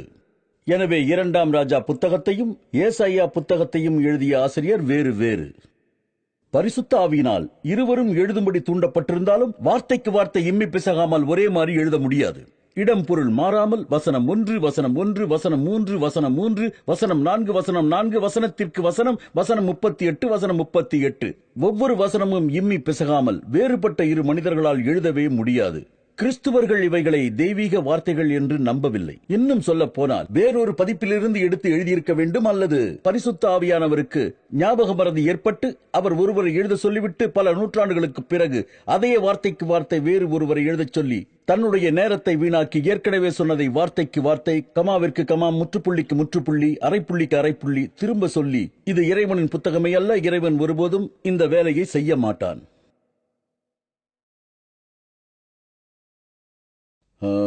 இப்போது இந்த புத்தகங்களை நாம் எடுத்துக்கொள்வோம். புதிய ஏற்பாடு புத்தகங்கள். ஒவ்வொரு புத்தகமும் நான் சொல்லப்போகும் தலைப்புகளில் ஆரம்பிக்கும். மத்தேயுவின் கருத்துப்படி எழுதிய சுவிசேஷம், மார்க் கருத்துப்படி எழுதிய சுவிசேஷம், லூக்காவின் கருத்துப்படி எழுதிய சுவிசேஷம், யோவானின் கருத்துப்படி எழுதிய சுவிசேஷம். இப்போது எல்லாரும் கருத்துப்படி கருத்துப்படி கருத்துப்படி. ஏன் கருத்துப்படி என்று எழுதுகிறார்கள்? உங்களுக்கு அது தெரியுமா? மத்தேயு தனது பெயரை கையெழுத்திடவில்லை, மார்க் தனது பெயரை கையெழுத்திடவில்லை, லூக் கையெழுத்திடவில்லை, யோவானும் அதில் கையெழுத்திடவில்லை. அவர்கள் எழுதியதாக நம்பப்படும் கைப்பிரதிகளை அவர்கள் எழுதியதாக நம்பப்படுகிறது. உதாரணத்திற்கு, இந்த சிறிய புத்தகம் உங்கள் ஒவ்வொருவருக்கும் கொடுக்கப்பட்டிருக்கும். கிடைத்ததா? சரி, இதில் அகமது தீதத் என்று அச்சிடப்பட்டிருக்கும். வேறு புத்தகத்தில் அகமது தீதாத் என்று எழுதியிருக்கும். அவர் யாருடைய கருத்துப்படியும் எழுதவில்லை. ஒருவரின் கருத்தென்று கூறிவிட்டு என்ன வேண்டுமானாலும் எழுதலாம். தீதாத்தின் கருத்துப்படி என்று கூறிவிட்டு இது அது என்று உங்கள் கற்பனையும் கலந்து எதை வேண்டுமானாலும் நீங்கள் எழுதலாம். சொல்லாததை வேண்டுமானாலும் எழுதலாம். ஆனால் இதில் சொல்லப்பட்டிருக்கும் அனைத்துக்கும் நானே பொறுப்பு. இது என்னுடைய புத்தகம். ஆனால் மத்தேயுவின் கருத்துப்படி, மார்க் கருத்துப்படி, லூக்காவின் கருத்துப்படி, யோவானின் கருத்துப்படி. மத்தேயு எழுதவில்லை, மார்க் எழுதவில்லை, லூக்கா எழுதவில்லை, யோவானும் எழுதவில்லை. அந்த மக்கள் அப்படி சொல்கிறார்கள், அவர்கள் அப்படி நம்புகிறார்கள். அடுத்து ஜே.பி. பிலிப்ஸ். அடுத்தது ஜே.பி. பிலிப்ஸ். அவர் நவீன ஆங்கிலத்தில் இயேசுவின் நற்செய்தி என்ற தலைப்பில் எழுதியிருக்கிறார். இந்த புத்தகங்கள் மிகவும் பழைய காலத்து ஆங்கிலத்தில் எழுதப்பட்டிருக்கிறது. அவர் நவீன ஆங்கிலத்தில் இயேசுவின் நற்செய்தி என்ற தலைப்பில் எழுதியிருக்கிறார். ஜே.பி. பிலிப்ஸ் லண்டனில் இருக்கும் கத்தீட்ரல் திருச்சபையின் உறுப்பினர், அதாவது ஆங்கிலோ திருச்சபையின் ஊழியர். இளைய தலைமுறையினருக்கு உதவும் எண்ணத்தில் ஒரு நல்ல வேலையை செய்தார். அவருக்கு கிரேக்க மொழி தெரியும். அவர் முதல் வேலையாக கிரேக்க மொழியில் உள்ள கைப்பிரதிகளை பார்த்து இளைய தலைமுறையினர் புரிந்து கொள்ளும் வகையில் நவீன ஆங்கிலத்தில் இயேசுவின் நற்செய்தியை எழுதினார். அதன் அறிமுக உரையில் மத்தேயுவின் சுவிசேஷத்தை பற்றி சொல்கிறார். மத்தேயு கருத்துப்படி அவர் சொன்னார், அவர் ஒரு திருச்சபையின் ஊழியர். அவர் எதிரியல்ல, யூதரல்ல, அவர் இந்துவும் இல்லை, அவர் முஸ்லிமும் அல்ல. திருச்சபையின் ஊழியர் என்ற முறையில் அவர் எழுதுகிறார். அவர் எழுதுகிறார், முற்காலத்து சம்பிரதாய கருத்துக்கள் இயேசுவின் நற்செய்தியாக கருதப்பட்டு அப்போஸ்தல மத்தேயுவில் சேர்க்கப்பட்டது. அவர்கள் சொல்வார்கள் மத்தேயு எழுதிய சுவிசேஷம் என்று. ஆனால் இதை தற்காலத்து அறிஞர்கள் கிட்டத்தட்ட அனைவரும் ஏற்க மறுக்கிறார்கள். எதை? மத்தேயு சுவிசேஷத்தை எழுதினார் என்பதை. அறிஞர்கள், எந்த அறிஞர்கள்? கிறிஸ்துவ அறிஞர்கள். கிட்டத்தட்ட அவர்கள் அனைவரும் இந்து அறிஞர்களோ அல்லது யூத அறிஞர்களோ அல்லது முஸ்லிம் அறிஞர்களோ அல்ல, கிறிஸ்துவ அறிஞர்கள். கிட்டத்தட்ட அவர்கள் அனைவரும் மத்தேயுதான் இதை எழுதினார் என்பதை ஏற்க மறுக்கிறார்கள். அவர்கள் சொல்கிறார்கள், இன்னும் நாம் மத்தேயுவை மேற்கோள் காட்டுகிறோம் என்று. இதற்கு நாம் என்ன செய்ய முடியும்? நாம என்ன செய்ய முடியும்? நான் ஒரு மேற்கோள் காட்டுகிறேன், மத்தேயு 9:9 என்று. மேற்கோள் மத்தேயு 9:9 என்று வைத்துக் கொள்ளுங்கள். இது எதை குறிக்கும்? புதிய ஏற்பாடு முதல் புத்தகம் அதிகாரம் 9 வசனம் 9. புதிய ஏற்பாடு முதல் புத்தகம் அதிகாரம் 5 வசனம் 17. ஏன் இப்படி நீட்டி நீட்டி முழக்கிச் சொல்ல வேண்டும்? இதை மத்தேயு 9:9, மார்க் 3:16, யோவான் 3:16 இப்படி சொன்னால் சுருக்கமாக உங்களுக்கு மேற்கோள் காட்டி பேச முடியும். இதற்கு சிறந்த வழி, நான் அவர்கள் பெயர்களை சொல்கிறேன். இது மிகவும் வசதியாக இருக்கிறது. மத்தேயு என்று பெயர் சொல்லி அழைக்கலாம். இப்புத்தகத்தின் ஆசிரியர் வசதியாக மத்தேயு என்ற பெயரை குறிப்பிட்டு அதில் இருக்கும் மிஸ்டீரியஸ் கியூவை பற்றி வெறுப்போடு குறிப்பிடுகிறார். மிஸ்டீரியஸ் கியூ என்றால் என்ன? ஜெர்மன் மொழியில் சொல்லப்படும் வார்த்தை கோலா. அதன் பொருள் மர்மமான செய்திகள். இதற்கு அவர் எடுத்துக்கொண்டது மத்தேயுடைய மற்றும் மார்க்குடைய இயேசுவின் நற்செய்தி தொகுப்பு. இதை செய்தது ஜே.பி. பிலிப்ஸ். அவர் மார்க்கின் இயேசுவின் நற்செய்தி தொகுப்பை பயன்படுத்தியிருக்கிறார். இந்த விஷயத்தில் பள்ளி ஆசிரியர் சொல்வது போல் இது ஈயடிச்சான் காப்பிதான். மார்க்கினுடைய 85% எழுத்துக்களை இம்மி பெசகாமல் வரிக்கு வரி, வார்த்தைக்கு வார்த்தை அப்படியே காப்பி அடித்திருக்கிறார் மத்தேயு. இது இறைவனின் புத்தகமாக இருக்காது. இறைவன் இப்படி செய்ய மாட்டார். யாராவது எழுதிய கைப்பிரதிகளை எடுத்துக்கொண்டு 85% வார்த்தைகளை காப்பி அடித்து மீதியை பரிசுத்த ஆவிக்கு கொடுத்து விடுவதா? பரிசுத்த ஆவி அவ்வாறு செய்யாது. இப்புத்தகத்தில் மர்மமான விஷயங்கள் உள்ளன. அந்த மர்மங்கள் என்னவென்று இன்னும் கண்டுபிடிக்கப்படவில்லை. அதை அவர்கள் காப்பி அடித்ததில் இருந்து புரிந்து கொள்ளலாம். ஒரு பகுதியின் வார்த்தையை எடுத்துவிட்டு அதில் சிலவற்றை சேர்த்து அதிகப்படுத்தி எழுதுவது, இன்னொருவரும் அவ்வாறே வார்த்தைக்கு வார்த்தை காப்பி அடித்து இங்கும் அங்கும் கொஞ்சம் மாற்றி எழுதுவது. தெரிந்து கொள்ளுங்கள், இது அவர்களுக்கு பொதுவான விஷயம். மூலப்பிரதி பரிசுத்த ஆவியினுடையது அல்ல. மூலப்பிரதிகள் பரிசுத்த ஆவியால் கொடுக்கப்படவில்லை. அவைகள் மர்மமான ஆவணங்கள், கியூ என்று அழைக்கப்படுபவை. அவை அனைத்தும் காப்பி அடிக்கப்பட்டவை. மேலும் மத்தேயு 9:9 அவர் நம்மை மிக தெளிவான வார்த்தைகளில் புரிகிற மாதிரி திகைப்படைய செய்திருக்கிறார். மத்தேயு 9:9, மத்தேயு 9:9 என்றுதான் சொல்ல வேண்டும். மத்தேயு அதிகாரம் 9 வசனம் 9. அது சொல்கிறது, அங்கே அவர் என்றால் இயேசு. அங்கே அவர் ஒரு இடத்தை விட்டு புறப்பட்டு போகும் வழியில் இயேசுவானவர் மத்தேயு என்ற ஒரு வரி வசூலிப்பவரை கண்டார். இயேசுவானவர் மத்தேயுவிடத்தில் வந்து, மத்தேயு, என்னை நீ பின்பற்றி வா என்றார். அவனும் இயேசுவை பின்தொடர்ந்தான். மத்தேயு அப்படி எழுதியிருப்பாரா? அல்லது அவருக்கு தான் அவ்வாறு நிகழ்ந்ததா? மத்தேயு அதை எழுதியிருந்தால் அவர் என்றால் இயேசு. அங்கே அவர் ஒரு இடத்தை விட்டு புறப்பட்டு போகும் வழியில் இயேசுவானவர் வசூலிக்கும் மேஜையின் அமர்ந்திருந்த என்னை கண்டு என்னை பின்பற்றி வா என்றார். நானும் பின்பற்றினேன். இது ஏதோ பேச்சுவார்த்தையில் வந்தது. நேரில் பார்த்தவரின் சாட்சி போல, காது கேட்டது வாய் சொன்னது போல இருக்கிறது. இதை மத்தேயு எழுதவில்லை என்பது தெளிவாகிறது.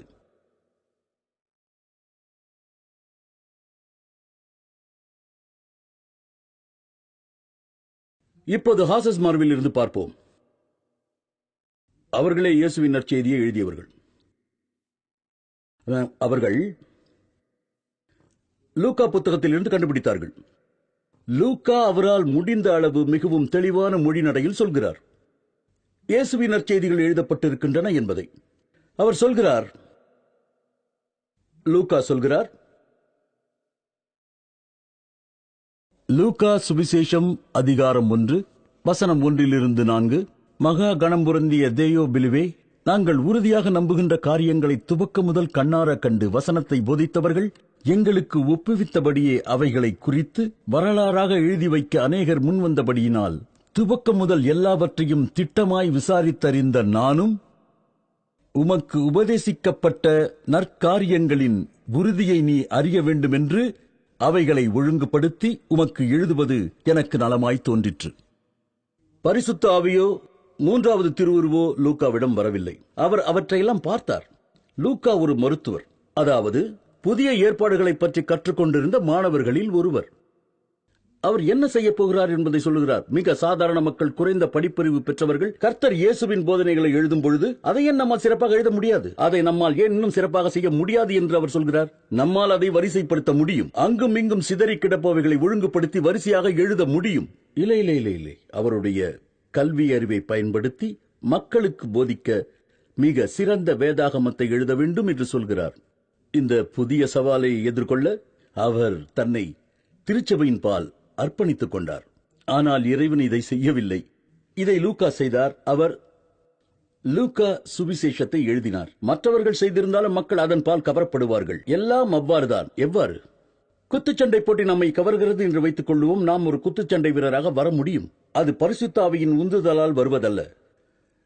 ஒரு நேரம் உலகிலேயே நான் தான் முதன்மை குத்துச்சண்டை வீரனாக வர வேண்டும் என்று ஆசைப்பட்டேன். அதற்கு 30 ஆண்டுகளாயிற்று.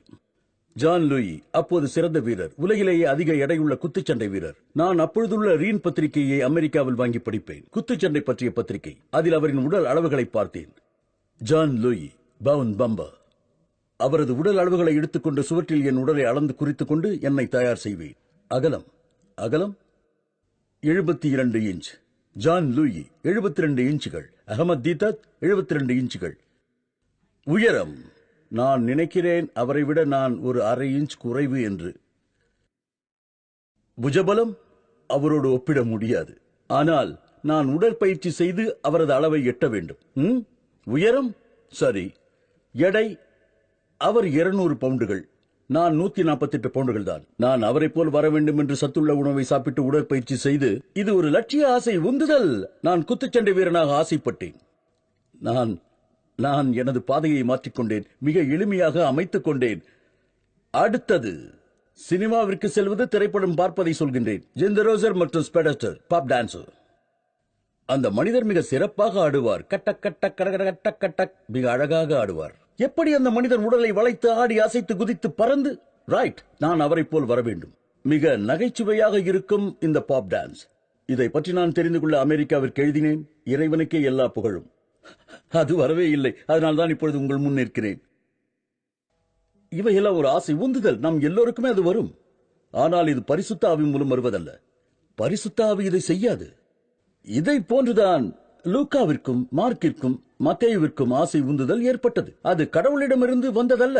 இது போன்ற ஆசையும் உந்துதலும் நம் எல்லோருக்கும் ஏற்படும். ஆனால் அவையெல்லாம் நிறைவேறுவதில்லை. இங்குள்ள ஆதாரங்களை நாம் ஆராயும் போது இயேசுவின் பிறப்பு பற்றிய ஆதாரம் லூக்கா எழுதிய சுவிசேஷத்தில் உள்ளது. அதிகாரம் 3 வசனம் 23.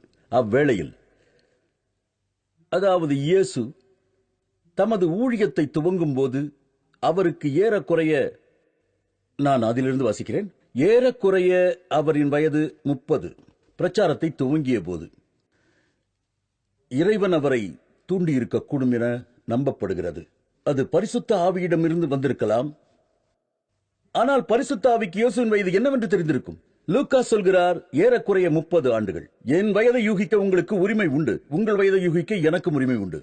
ஆனால் நான் இந்த நல்ல நண்பருக்கு ஏறக்குறைய 55 வயது இருக்கும் என்று சொல்வேன். உங்கள் வயது 45 இருக்கும். உங்களுக்கு ஏறக்குறைய 60.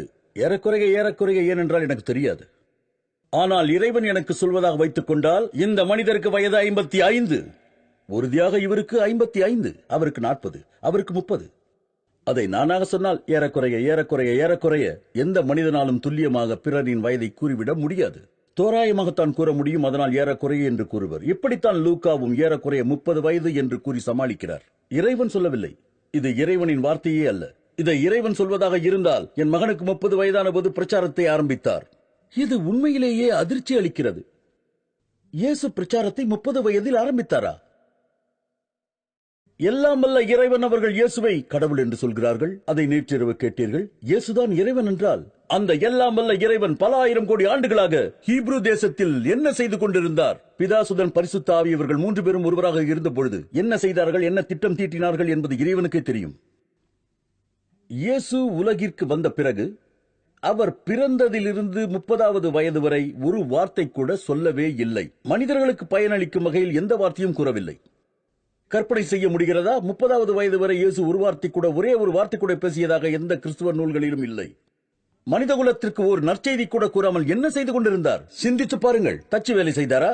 இல்லை, அவர் எதுவுமே செய்யாமல் சும்மா இருந்தாரா? இருளில் மூழ்கிக் கொண்டிருந்த மக்களுக்கும் வழிகட்டு போய்க் கொண்டிருந்த மக்களுக்கும் ஒன்றுமே செய்யவில்லை. யூதர்கள் அநியாயங்களையும் விஷமத்தன்மை குற்றங்களையும் இறைமறுப்பு காரியங்களையும் அனைத்தையும் எப்பொழுதும் செய்து கொண்டே இருந்தார்கள். இயேசு தனது குழந்தை பருவத்தில் இருந்து பிறந்தது முதல் 30 வயது வரை தன்னை சுற்றி நடந்த அனைத்து காரியங்களையும் பார்த்துக் கொண்டிருந்தார். ஒரு வார்த்தை கூட கூறவில்லை. அதனால் அவர் தனது 30வது வயதில்தான் நற்செய்தி பிரச்சாரங்களை துவக்கினார். எப்போது பிரச்சாரங்களை துவங்கினார்? இதே புத்தகங்களின் நவீன மொழிபெயர்ப்பில் அவர் பிரச்சாரம் துவங்கிய விஷயத்தை அடியோடு எடுத்து விட்டார்கள். எல்லோரும் கேட்கும் கேள்வி, 30 வருடங்களாக அவர் என்ன செய்து கொண்டிருந்தார் என்று. கடவுள் பூமிக்கு வந்து 30 வருடங்களாக ஒன்றுமே செய்யவில்லையா? அகமது தீதத் சிறந்த பேச்சாளன். கோப்பனேகனுக்கு வந்து 30 வருடங்கள் ஆகிறது. 30 வருடங்களாக ஒரு வார்த்தை கூட அவர் பேசவே இல்லை. உங்களால் நினைத்து பார்க்க முடிகிறதா? ஒரு மனிதன் தான் இங்கு வந்து 30 ஆண்டுகளாக ஸ்டாக்ஹோமிலோ அல்லது எங்கேயோ இருந்து கொண்டு உங்களோடு மக்களோடு 30 ஆண்டுகளாக வாய் திறந்து பேசவே இல்லை. நான் இயேசுவாகவோ பூமிக்கு வந்திறங்கிய எல்லாம் வல்ல இறைவனாகவோ இருக்க முடியுமா? இறைவன் 30 ஆண்டுகளாக ஒரே ஒரு வார்த்தை கூட பேசவே இல்லை. அவர் பதிவேடுகளின் கருத்துப்படி ஒரு வார்த்தை கூட பேசவில்லை. மேலும் லூக்கா சொல்கிறார் இயேசு ஜோசப்பின் மகன் என்று. லூக்கா சொல்கிறார் இயேசு ஜோசப்பின் மகன் என்று. ஜோசப்பின் தந்தை ஏலி ஒரு தச்சர். அதை இந்த புத்தகம் சொல்கிறது. அடைப்புக்குறிக்குள் எந்த வார்த்தை இருந்தாலும் அது வெறும் யூகம்தான். இதை லூக்கா எழுதவில்லை. எந்த கிறிஸ்துவர்களையும் கேளுங்கள், சிறந்த வேத அறிஞர்களை கேளுங்கள். அடைப்புக்குறிக்குள் இருக்கும் பைபிளின் வார்த்தைகள் மொழிபெயர்ப்பாளர்களால் எழுதப்பட்டது என்று ஒப்புக்கொள்வார்கள். மொழிபெயர்ப்பாளர்கள் எழுதியதை புரிந்து கொள்வதற்காக, எங்கே முழு அர்த்தத்தையும் உங்களால் புரிந்து கொள்ள முடியாது என்பதற்காக அடைப்புக்குறிக்குள் வார்த்தைகளை அவர்கள் எழுதினார்கள். ஆங்கில பைபிளிலும் திருத்தப்பட்ட மறுபதிப்புகளிலும் அடைப்புக்குறிகளுக்குள் இருக்கும் அனைத்து வார்த்தைகளும் லூக்கா எழுதிய வார்த்தைகள் அல்ல என்பதை இது தெளிவாக காட்டுகிறது. இதை லூக்கா எழுதவில்லை. அவைகளை அவர் எழுதியிருந்தால் அடைப்புக்குறி இடப்படாமல் இருக்கும். ஏனென்றால் அது இறைவனின் வார்த்தைகள். இறைவன் தன் வார்த்தைகளை லூக்காவை தூண்டி எழுத வைத்தார். ஆனால் அவைகள் அப்படி அல்ல. அது ஒரு எழுதும் முறை. அந்த முறைகளை நாமும் பின்பற்றுகிறோம். அதை விளக்கி கூற வேண்டும் என்றால் அந்த அடைப்புக்குறிக்குள் நமது சொந்த வார்த்தைகளை எழுதுவோம். பைபிளை மொழிபெயர்த்தவர்கள் அதை தான் செய்திருக்கிறார்கள். அதில் ஒன்றும் தவறில்லை. ஆனால் ஜூரிஷ் மொழி பைபிளிலும் டேனிஷ் மொழி பைபிளிலும் அனைத்து வார்த்தைகளும் அப்படியே இருக்கின்றன. அடைப்புக்குறிகள் நீக்கப்பட்டு விட்டன. இதன் பொருள் என்னவென்று புரிகிறதா? அடைப்புக்குறிகளை எடுத்துவிட்ட பிறகு லூக்கா எழுதிய வார்த்தைகளாக மாறிவிட்டன. லூக்கா இறைவனால் தூண்டப்பட்டிருந்தால் அவைகள் இறைவனின் வார்த்தைகளாகிவிடும். எனவே மிக சூழ்ச்சியாக அவைகள் இறைவனின் வார்த்தைகள் என்று பதிவு செய்து விட்டார்கள். பரிசுத்தாவியின் வருகைக்காக காத்திருக்கவில்லை, அவர்களாகவே செய்து விட்டார்கள். வார்த்தைகளை அச்சிடுங்கள், அடைப்புக்குறிகளை எடுத்து விடுங்கள் என்று சொல்லிவிட்டார்கள். அச்சகத்தார் நாணயஸ்தர்கள் வார்த்தைகளை அச்சிட்டார்கள், அடைப்புக்குறிகளை எடுத்து விட்டார்கள். பிறகு அனைத்து வார்த்தைகளையும் அச்சிட்டார்கள், அடைப்புக்குறிகளை எடுத்து விட்டார்கள். கிறிஸ்துவர்கள் இதைதான் உலகில் உள்ள ஒவ்வொரு மொழிகளிலும் செய்திருக்கிறார்கள், ஆங்கில மொழியை தவிர. ஏனென்றால் ஆங்கிலேயர்கள் அதன் அர்த்தத்தை புரிந்து கொள்வார்கள். ஆனால் அடைப்புக்குறிகளுக்குள் இருப்பதன் அர்த்தம் டேனிஷ்காரர்களுக்கு தெரியாது, ஜூரிஷ்காரர்களுக்கு தெரியாது, உருது பேசுபவர்களுக்கும் தெரியாது, துளுமொழி பேசுபவர்களுக்கும் தெரியாது. இது வேற யாருக்கும் தெரியாது. இந்த உலகில் இருக்கும் மக்கள் அனைவருக்குமாக 2000க்கும் மேற்பட்ட மொழிகளில் பைபிள் மொழிபெயர்க்கப்பட்டுள்ளது. அந்த மொழிபெயர்ப்புகளில் வார்த்தைகள் அப்படியே இருக்கும், ஆனால் அடைப்புக்குறிகள் இருக்காது. ஏனென்றால் அடைப்புக்குறிக்குள் இருப்பவற்றின் அர்த்தத்தை புரிந்து கொள்ள மாட்டார்கள். ஆனால் ஆங்கிலேயர்களுக்கு தெரியும். அதனால் அடைப்புக்குறிகளை அப்படியே வைத்துக் கொண்டார்கள். உங்களால் நினைத்து பார்க்க முடிகிறதா? அவர்கள் விளையாடி இருக்கிறார்கள். அவர்கள் இறைவனின் வார்த்தைகளை சூழ்ச்சியாக அச்சிட்டிருக்கிறார்கள். ஒரு கட்டத்தில் அடைப்புக்குறிகளுக்குள் இறைவனின் வார்த்தைகள் இல்லை என்பதை ஒப்புக்கொள்வீர்கள். பின் ஏன் வார்த்தைகளை விட்டுவிட்டு அடைப்புக்குறிகளை நீக்கினீர்கள்? சூழ்ச்சியாக கடவுளின் வார்த்தை என்று சொல்வதற்கு. ஜார்ஜ் பெர்னார்ட் ஷா பிரிட்டிஷின் நாடக ஆசிரியரில் ஒருவர். அவர் சொல்கிறார், பைபிள் பெர்னார்ட் ஷா சொல்கிறார், பைபிள் இந்த பூமியிலேயே மிக அபாயகரமான புத்தகம். அதை ஒரு பெட்டியில் போட்டு மூடி வையுங்கள். உங்கள் மாணவர்கள் கைக்கு அது கிடைத்துவிடக்கூடாது என்று சொல்லுகிறார் ஜார்ஜ் பெர்னார்ட் ஷா. மேலும் பிளேயிங் த்ரூ என்ற பத்திரிகை, கிறிஸ்துவ பத்திரிகை, அமெரிக்காவில் இருந்து வரும் பத்திரிகை, அவர்கள் சொல்கிறார்கள், மாணவர்களுக்கு பைபிளை கற்பிப்பது பாலுறவுகள் பற்றிய பலவிதமான கெட்ட விஷயங்களையும் வெளிப்படையாக விவாதிப்பதற்கு வழிவகுத்துவிடும். மேலும் கெட்ட விஷயங்கள் நீக்கப்படாமல் இருக்கும் பைபிள் சில கெட்ட உணர்வுகளை வேகப்படுத்திவிட வாய்ப்புள்ளது. அதை மூடி வையுங்கள். உங்கள் குழந்தைகளுக்கு இது பொருத்தமான புத்தகம் அல்ல. இப்போது இது என்னுடைய கடமை. இங்கே சொல்வதற்கு நிறைய இருக்கிறது. ஏராளமாக இருக்கும் வசனங்களில் சிலவற்றை என்னுடைய புத்தகத்தில் நான் கூறியிருக்கிறேன். பைபிள் இறைவனின் வார்த்தைகளா என்ற புத்தகத்தில் எனது வாசகர்களுக்கு நான் பரிந்துரைப்பது, இந்த பைபிளை வாங்குங்கள், அதை படியுங்கள். கிறிஸ்துவர்கள் இதை இலவசமாக கொடுக்க தயாராக இருக்கிறார்கள். அதை வாங்குங்கள். நீங்கள் உங்களுக்கு ஒரு தாய்மொழியில் பைபிள் வேண்டும் என்றால் நிச்சயம் கொடுப்பார்கள். ஆங்கிலம் வேண்டுமா? கிடைக்கும். இந்த புத்தகத்தில் நான் ஒன்று சொல்லி இருக்கிறேன், பைபிளை படித்து அதில் கோடிட்டு குறித்து வையுங்கள் என்று. சில நல்ல விஷயங்களை சந்தேகமில்லாமல் மெய்ப்பிக்க முடியும். உதாரணமாக, பைபிளில் முகமது நபி பற்றி சொன்னவைகள், அந்த வசனங்களை பச்சை கோடிட்டு குறியுங்கள். மாணவர்கள் பயன்படுத்தும் கிரையான்ஸ், வண்ணம் தீட்டப்படும் கிரையான்ஸ், ஒரு பாக்கெட் வாங்கினால் விதவிதமான கலர்கள் கிடைக்கும். நல்லதை குறிக்க பச்சை. எதற்கு பயன்படுத்த விரும்புகிறார்களோ அதற்கு இறைவன் சொல்கிறான், நான் உன்னை போல் ஒரு தீர்க்கதரிசியை உங்கள் சகோதரர்களாகிய அவர்களிலிருந்து எழுப்ப பண்ணி என் வார்த்தைகளை அவர் வாயில் அருளுவேன். உபாகமம் அதிகாரம் 18 வசனம் 18. அதை படியுங்கள். பச்சை வண்ண கிரையான்ஸில் குறியுங்கள். இன்னும் அதிலுள்ள எதிர்மறையான விஷயங்களை சொல்கிறேன். ஒன்றிற்கு எதிர்மறையாக மற்றொன்று என்பது போல் இருக்கும் வசனங்கள். என்ன செய்ய வேண்டும்? மஞ்சள் கிரையானில் எதிர்மறையாக உள்ள அனைத்து வசனங்களையும் குறியுங்கள். ஒன்றுக்கொன்று எதிர்மறையாக உள்ளவற்றையும் குறியுங்கள். வண்ண குறியீடு. அதில் சொல்வதற்கு வெட்கக்கேடான வசனங்கள் உள்ளன. அவைகளை வாசித்து காண்பிக்க எனக்கு மிகவும் வெட்கமாக உள்ளது. அதை வாய்விட்டு சொல்ல முடியவில்லை. நான் ஜிம்மி ஸ்வோக்காட்டிற்கு சவால் விட்டேன். உங்களுக்கு எனது ஒளிநாடா கிடைத்தால் அதில் நீங்கள் பார்க்கலாம். நான் அவரை எசேக்கியேல் அதிகாரம் 23 வாசிக்க சொல்லி சவால் விட்டேன். நவீன மொழிபெயர்ப்பை திறந்து அவரிடம் கொடுத்தேன். அதற்கு பெயர் ஸ்பெய்ட். அதை அவரிடம் கொடுத்து, இதை நீங்கள் வாசித்தால் உங்களுக்கு $100 தருகிறேன் என்று சவால் விட்டேன். ஒளிநாடாவை நீங்கள் பார்த்தால் அது உங்களுக்கே தெரியும். அவர் நான் கொடுத்த புத்தகத்தை பார்த்துவிட்டு மேஜையின் மேல் தலைக்கீழாக திருப்பி வைத்துவிட்டு அவருடைய சொந்த பைபிளை எடுத்து வாசித்தார். ஆனாலும் $100 எடுத்து அவரிடம் கொடுத்தேன். அடுத்த நாள் காலை யாரோ ஒரு அரபி மாணவர், அங்கே படித்துக் கொண்டிருப்பவர், என்னிடம் வந்து கேட்டார், ஐயா, அது என்ன நகைச்சுவை? நீங்கள் எதையோ சொன்னீர்கள், அந்த மனிதர் எதையோ வாசித்தார், அவருக்கு $100 கொடுத்தீர்கள். உங்களுக்கு நஷ்டம்தானே? ஆம், நஷ்டம்தான். அப்படி என்ன நகைச்சுவை அது? அவருக்கு புரியவில்லை. நான் சொன்னேன், நடந்த நகைச்சுவை என்னவென்றால், உங்களுக்கு சில சிரமங்கள் இருக்கின்றன. அரேபியர்கள் என்ற முறையில் சில சிரமங்கள். நீங்கள் சவுதி அரேபியாவில் இருந்து அல்லது வேறு அரபு நாட்டில் இருந்து வருகிறீர்கள். பல்கலைக்கழகங்களில் சேர்வதற்கு ஆங்கில இலக்கணம், சொற்களஞ்சியம் ஆகியவற்றை படித்துவிட்டு வந்திருப்பீர்கள். நீங்கள் ஒரு வல்லுநராகவோ பொறியாளராகவோ படிப்பை முடித்துவிட்டு வீட்டிற்கு சென்று விடுவீர்கள். ஆனால் பேச்சு வழக்கில் உள்ள ஆங்கிலம் மிகவும் சிரமமாக இருக்கும். ஆங்கிலேயர்கள், அமெரிக்கர்கள் எல்லாரும் ஜோக்கடிப்பார்கள், சிரிப்பார்கள். ஆனால் உங்களுக்கு அது என்னவென்று புரியாது. ஏனென்றால் உங்களுக்கு ஆங்கிலத்தில் தேர்ச்சி குறைவு. இதில் முதலாவதாக உங்களுக்கு ஆங்கிலம் முழுமையாக புரிவதில்லை. இரண்டாவது, ஸ்வாக்காட் பேசியது ஆர்கே ஆங்கிலம், பழமையான ஆங்கிலம். பாருங்கள், நான் அவருக்கு கொடுத்தது நவீன ஆங்கில மொழிபெயர்ப்பு, ஸ்பெய்ட். ஆனால் அவர் அதை வாசிக்கவில்லை. வேறு ஏதோ ஆர்கே பழமையான ஆங்கிலத்தில் உள்ளதை வாசித்தார். நவீன ஆங்கிலம் அல்ல, பழமையானது. அவர் 1 மணி நேரத்தில் 60 மைல் வேகத்தில் படித்தார். எப்படி வாசித்தார்? மனிதனின் மகன், அங்கு 2 பெண்கள், கடவுளுக்கு ஒரு தாய். எகிப்தில் அவர்கள் ஹார்ட் ஆன் செய்து வந்தார்கள். இளம் வயதிலேயே ஹார்ட் ஆன் செய்தார்கள். அரேபியர்கள் ஹார்ட் ஆன் என்றால் என்ன என்று யோசித்து புரிந்து கொள்வதற்குள் அவர் 10 மைல்களுக்கு அப்பால் சென்று விடுவார்.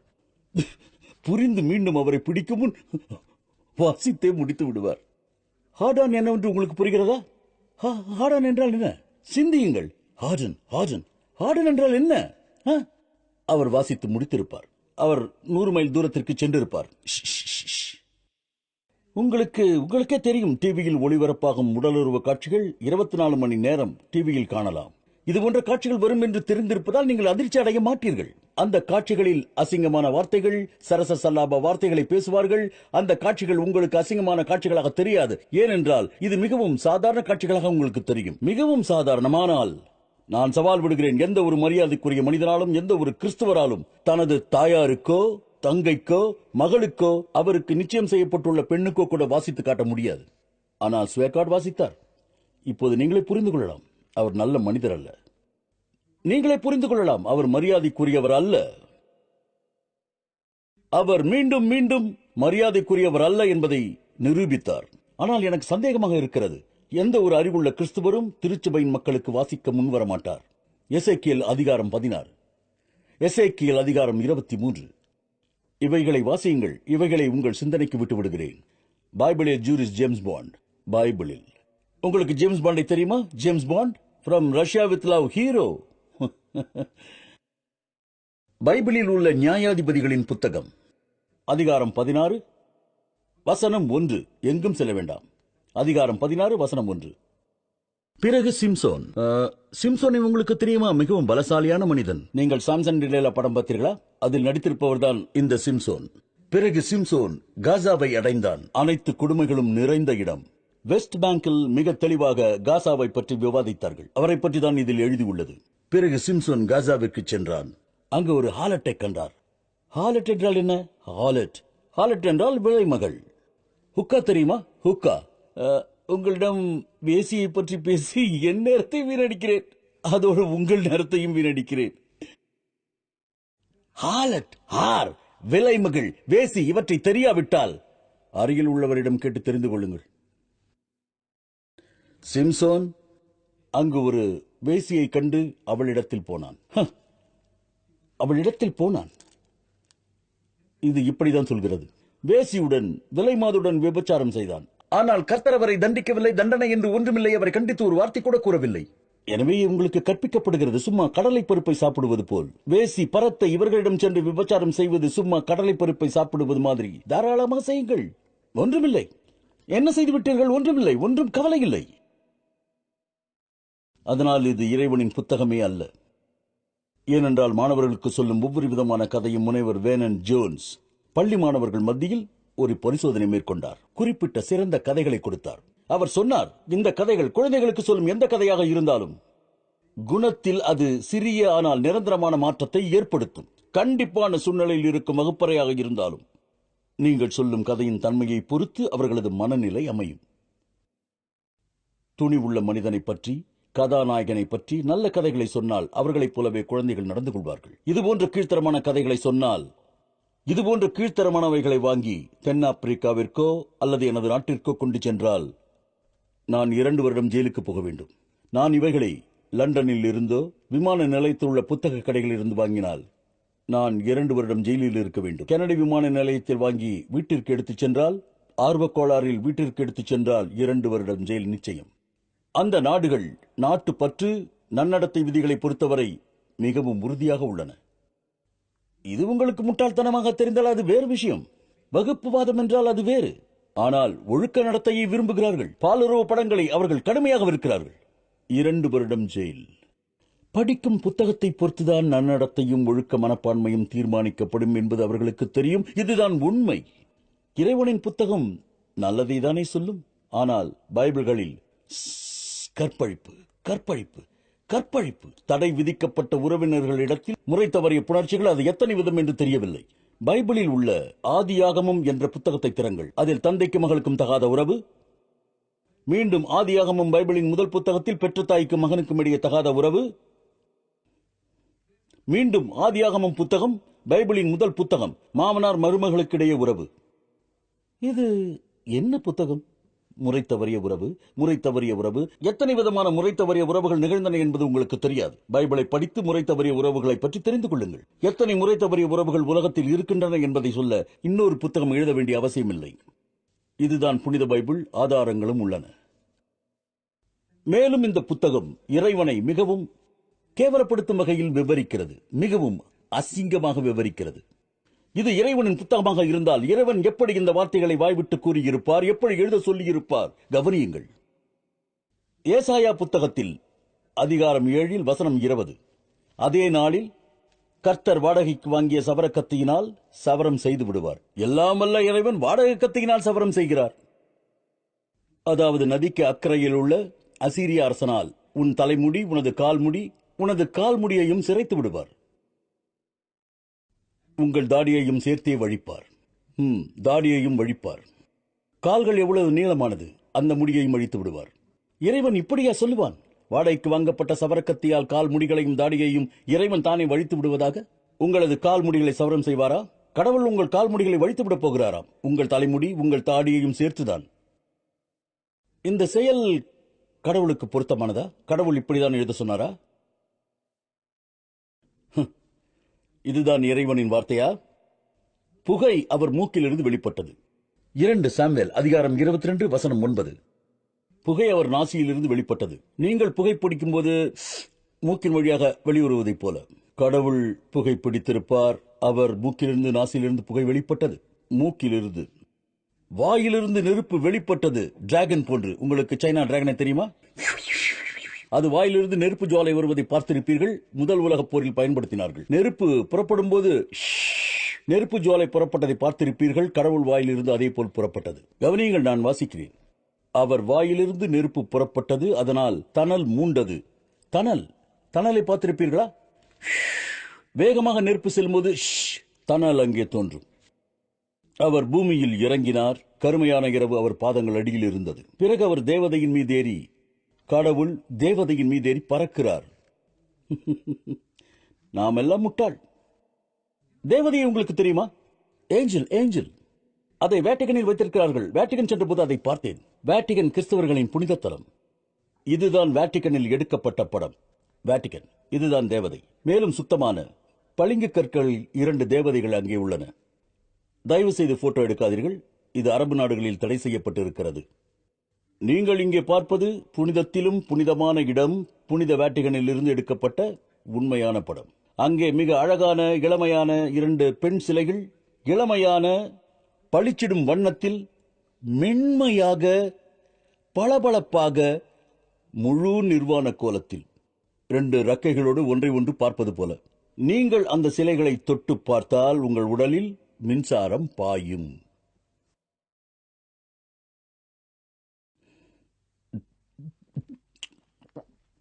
அது என்னவென்று நீங்கள் கேட்டால், அது தேவதை, தெய்வீக தேவதை.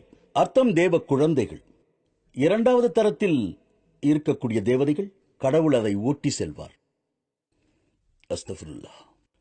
ஹெலிகாப்டரில் பயணம் செய்யவில்லை, நெருப்பை உமிழ்வார்.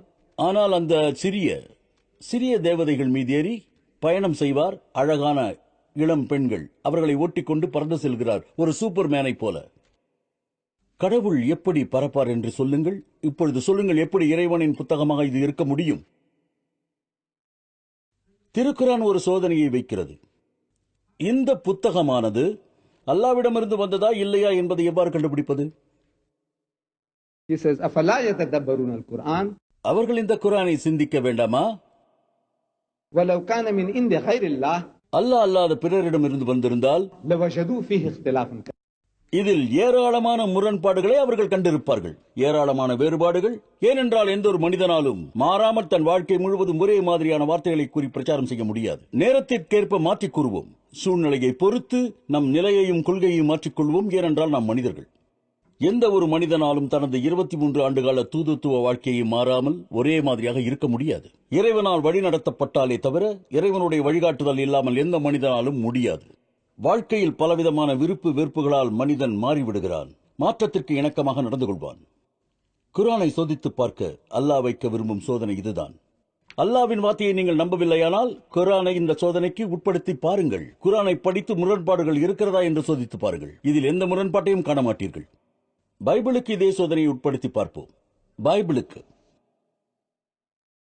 அல்லாஹ் குர்ஆனுக்கு வைக்க சொல்லிக் கொடுத்த அதே சோதனையை பைபிளுக்கு வைத்து பார்ப்போம். அது அல்லாஹ்வின் வார்த்தைகளா?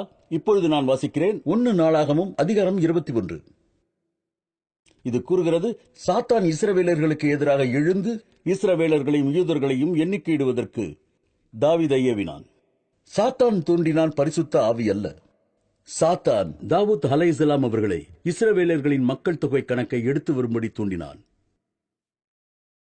பைபிளை எழுதிய ஒரு ஆசிரியர், இதற்கு 40 வெவ்வேறு ஆசிரியர்கள் உள்ளனர். அவர்களில் ஒருவர் சொல்கிறார், தாவூத் அலைஹிஸ்ஸலாம் இஸ்ரவேலர்களின் மக்கள் தொகை கணக்கை எடுத்ததற்கு அதற்கு அந்த சாத்தான் தான் பொறுப்பு. இன்னொரு ஆசிரியர் 2 சாமுவேல் அதிகாரம் 24 கர்த்தரின் கோபம் மீண்டும் இஸ்ரவேலர்கள் மீது மூண்டது. அவர் தாவீதை ஏவினார். கர்த்தர் என்றால் கடவுள். கடவுள் தாவீதை ஏவினார். கடவுள் தாவீதிடம், போ, இஸ்ரவேலர்களையும் யூதர்களையும் கணக்கெடு என்று சொன்னார். யார் தாவீதை தூண்டியது? ஒரு ஆசிரியர் சொல்கிறார், சாத்தான், பேய் என்று. இன்னொருவர் கூறுகிறார், கடவுள் என்று. கடவுளுக்கும் சாத்தானுக்கும் ஒரே அர்த்தம் என்று எந்த மொழியும் சொல்லவில்லை. சாத்தான் சாத்தான் தான், இறைவன் இறைவன் தான். யார் தாவீதை தூண்டியது?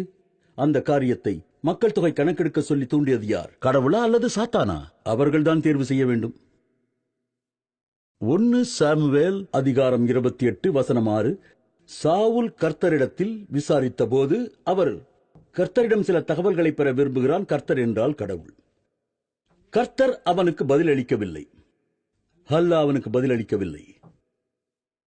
கனவுகளின் மூலமோ, ஊர்மின் மூலமோ அல்லது தீர்க்க தரிசிகளின் மூலமோ அவனுக்கு பதிலளிக்கவில்லை.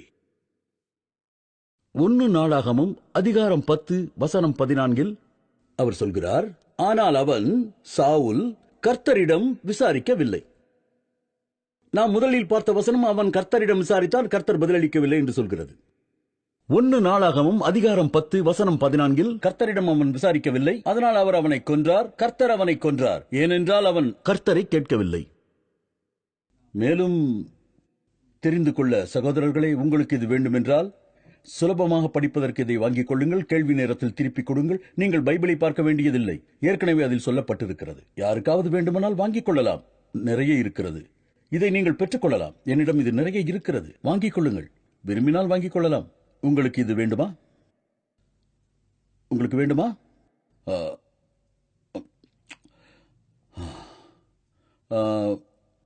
1 ராஜாக்கள் அதிகாரம் 7 வசனம் 26 சொல்கிறது, அதனுடைய பருமன் 4 கை அகலத்தின் அளவிற்கும் அதனுடைய விளிம்பு இருக்கும் தண்ணீர் கோப்பையின் விளிம்பு போலவும் லில்லி மலர்களுடன் இருந்தது. அது 2000 குடம் தண்ணீர் பிடிக்கும். தெளிவாக சொல்கிறது. 2 நாளாகமம் அதிகாரம் 4 வசனம் 5 சொல்கிறது, அது 3000 குடங்கள் தண்ணீர் பிடிக்கத்தக்கதாய் இருந்தது. பரிசுத்த ஆவியானவர் 2000 குடம் தண்ணீர் என்று ஒரு ஆசிரியர் எழுத தூண்டி அவர் 2000 குடம் என்று எழுதினார். மற்றொருவர் எழுதினார் 3000 குடம் என்று. வித்தியாசம் வெறும் 50% மட்டுமே. இதை எடுத்துக் கொள்ளுங்கள். இது 2000 குடமா அல்லது 3000? 2 நாளாகமம் 2வது புத்தகம் அதிகாரம் 9 வசனம் 25 சொல்கிறது, சாலமனுக்கு 4000 குதிரை லாயங்கள் இருந்தன. லாயங்கள் குதிரைகளை கட்டி வைக்கும் இடம். எத்தனை? 4000. 1 ராஜாக்கள் 1 புத்தகம் அதிகாரம் 4 வசனம் 26 சொல்கிறது, சாலமனுக்கு 40,000 குதிரை லாயங்கள் இருந்தன. அது 4 40? இந்த வித்தியாசம் வெறும் பூஜ்ஜியத்தால் ஏற்பட்டது என்று நீங்கள் சொல்லலாம். இல்லை, பூஜ்ஜியம் அல்ல. பூஜ்ஜியத்தை பற்றிய அறிவு பூஜ்ஜியமாகத்தான் இருந்தது. அவர்கள் அரேபியர்களிடம் இதை கற்றுக்கொண்டார்கள். இந்தியர்களிடமும் அவர்கள் கற்றுக்கொண்டார்கள். ஜீரோவை அரபிகள் இந்தியர்களிடம் இருந்து கற்றுக்கொண்டு ஐரோப்பியர்களுக்கு சொல்லிக் கொடுத்தார்கள்.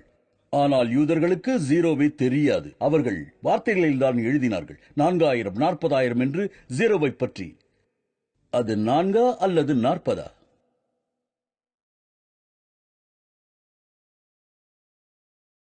இதில் எளிமையான சில விஷயங்களை பார்ப்போம்.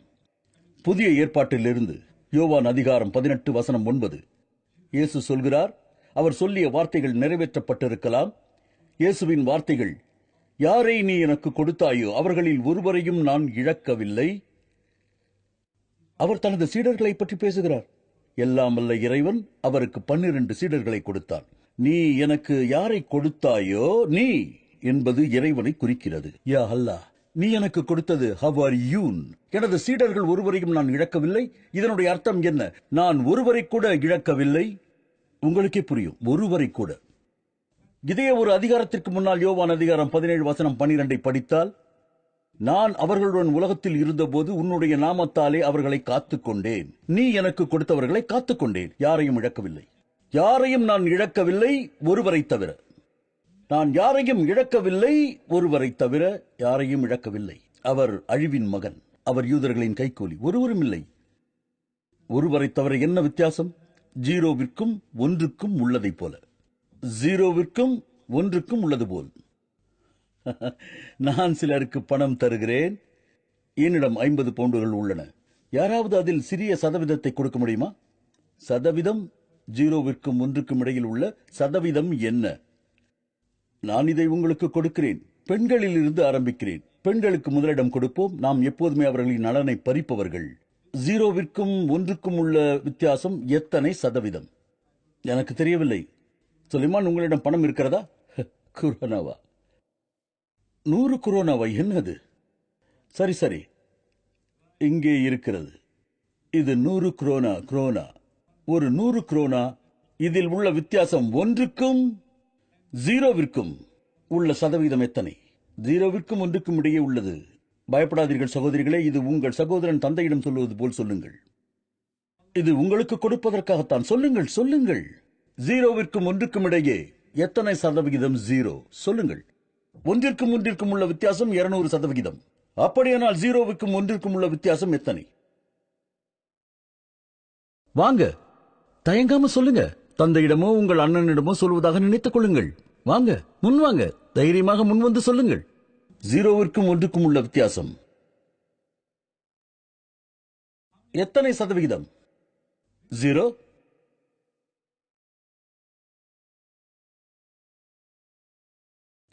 நீங்கள் சொல்கிறீர்களா?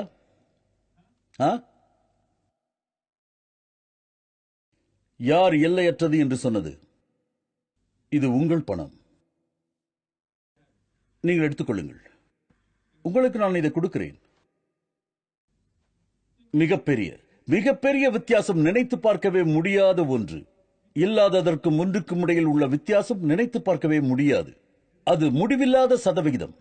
ஞாபகம் வைத்துக் கொள்ளுங்கள். ஒரு நாள் வினாடி வினா நிகழ்ச்சியில் வெல்ல உதவும். அது முடிவில்லாதது. என் அன்புக்குரிய சகோதர சகோதரிகளே, உங்கள் கருத்தை தெரிவிக்கும் நேரம் வந்துவிட்டது. எனக்கு ஆர்வம் தொற்றிக் கொண்டு விட்டது. உங்களிடமிருந்து கேட்பதற்கு தயாராக இருக்கிறேன்.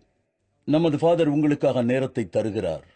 இது உங்கள் நேரம். உங்கள் கேள்விகளை கேட்கலாம். நீங்கள் கேட்கும் கேள்வி பேசப்பட்ட விஷயத்தை குறித்தோ அல்லது மதங்களை ஒப்பிட்டு பார்க்கும் விஷயங்களை பற்றியோ இருக்கலாம்.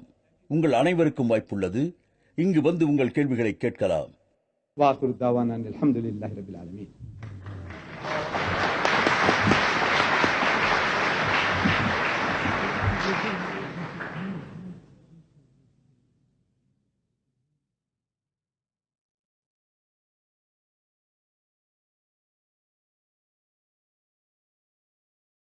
பிஸ்மில்லாஹிர்ரஹ்மானிர்ரஹீம். ஷேக் அகமது தீதாத் அவர்களே, பைபிள் இறைவனின் வார்த்தைகள் தானா என்ற உங்கள் அருமையான சொற்பொழிவுக்கு மிக்க நன்றி.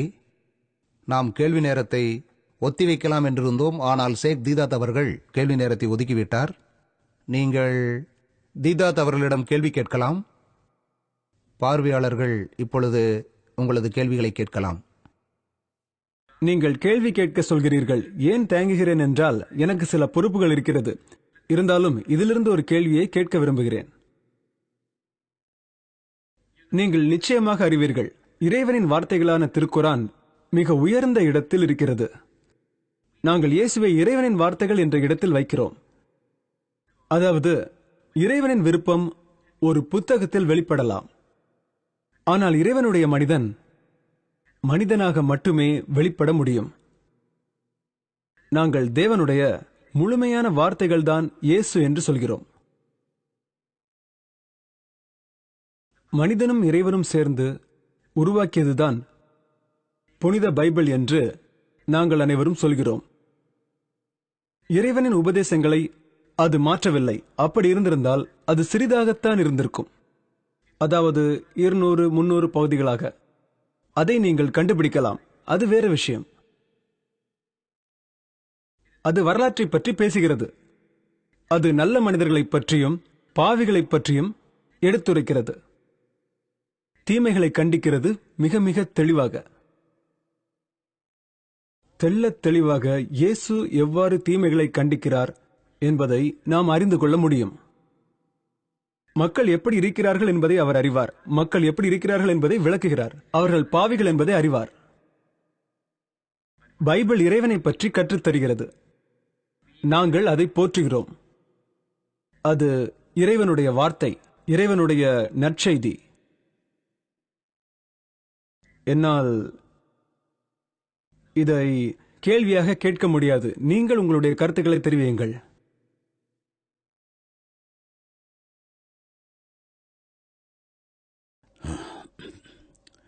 தலைவர் அவர்களே, சகோதரர்களே, நமது சகோதரர் கடினமான விஷயங்களை சொன்னார். அது உண்மையில் கடினமான விஷயங்கள் தான். அவர் கேள்வி எதுவும் கேட்கவில்லை. ஏனென்றால் எனது சொற்பொழிவு கேள்வியை கேட்க முடியாது. எல்லோரும் கவனியுங்கள், அதை மேற்கோள் காட்டுகிறேன். இயேசு இழந்தது ஒருவருமே இல்லையா அல்லது ஒருவரையா? இவை இரண்டும் இறைவனிடமிருந்து வந்ததா?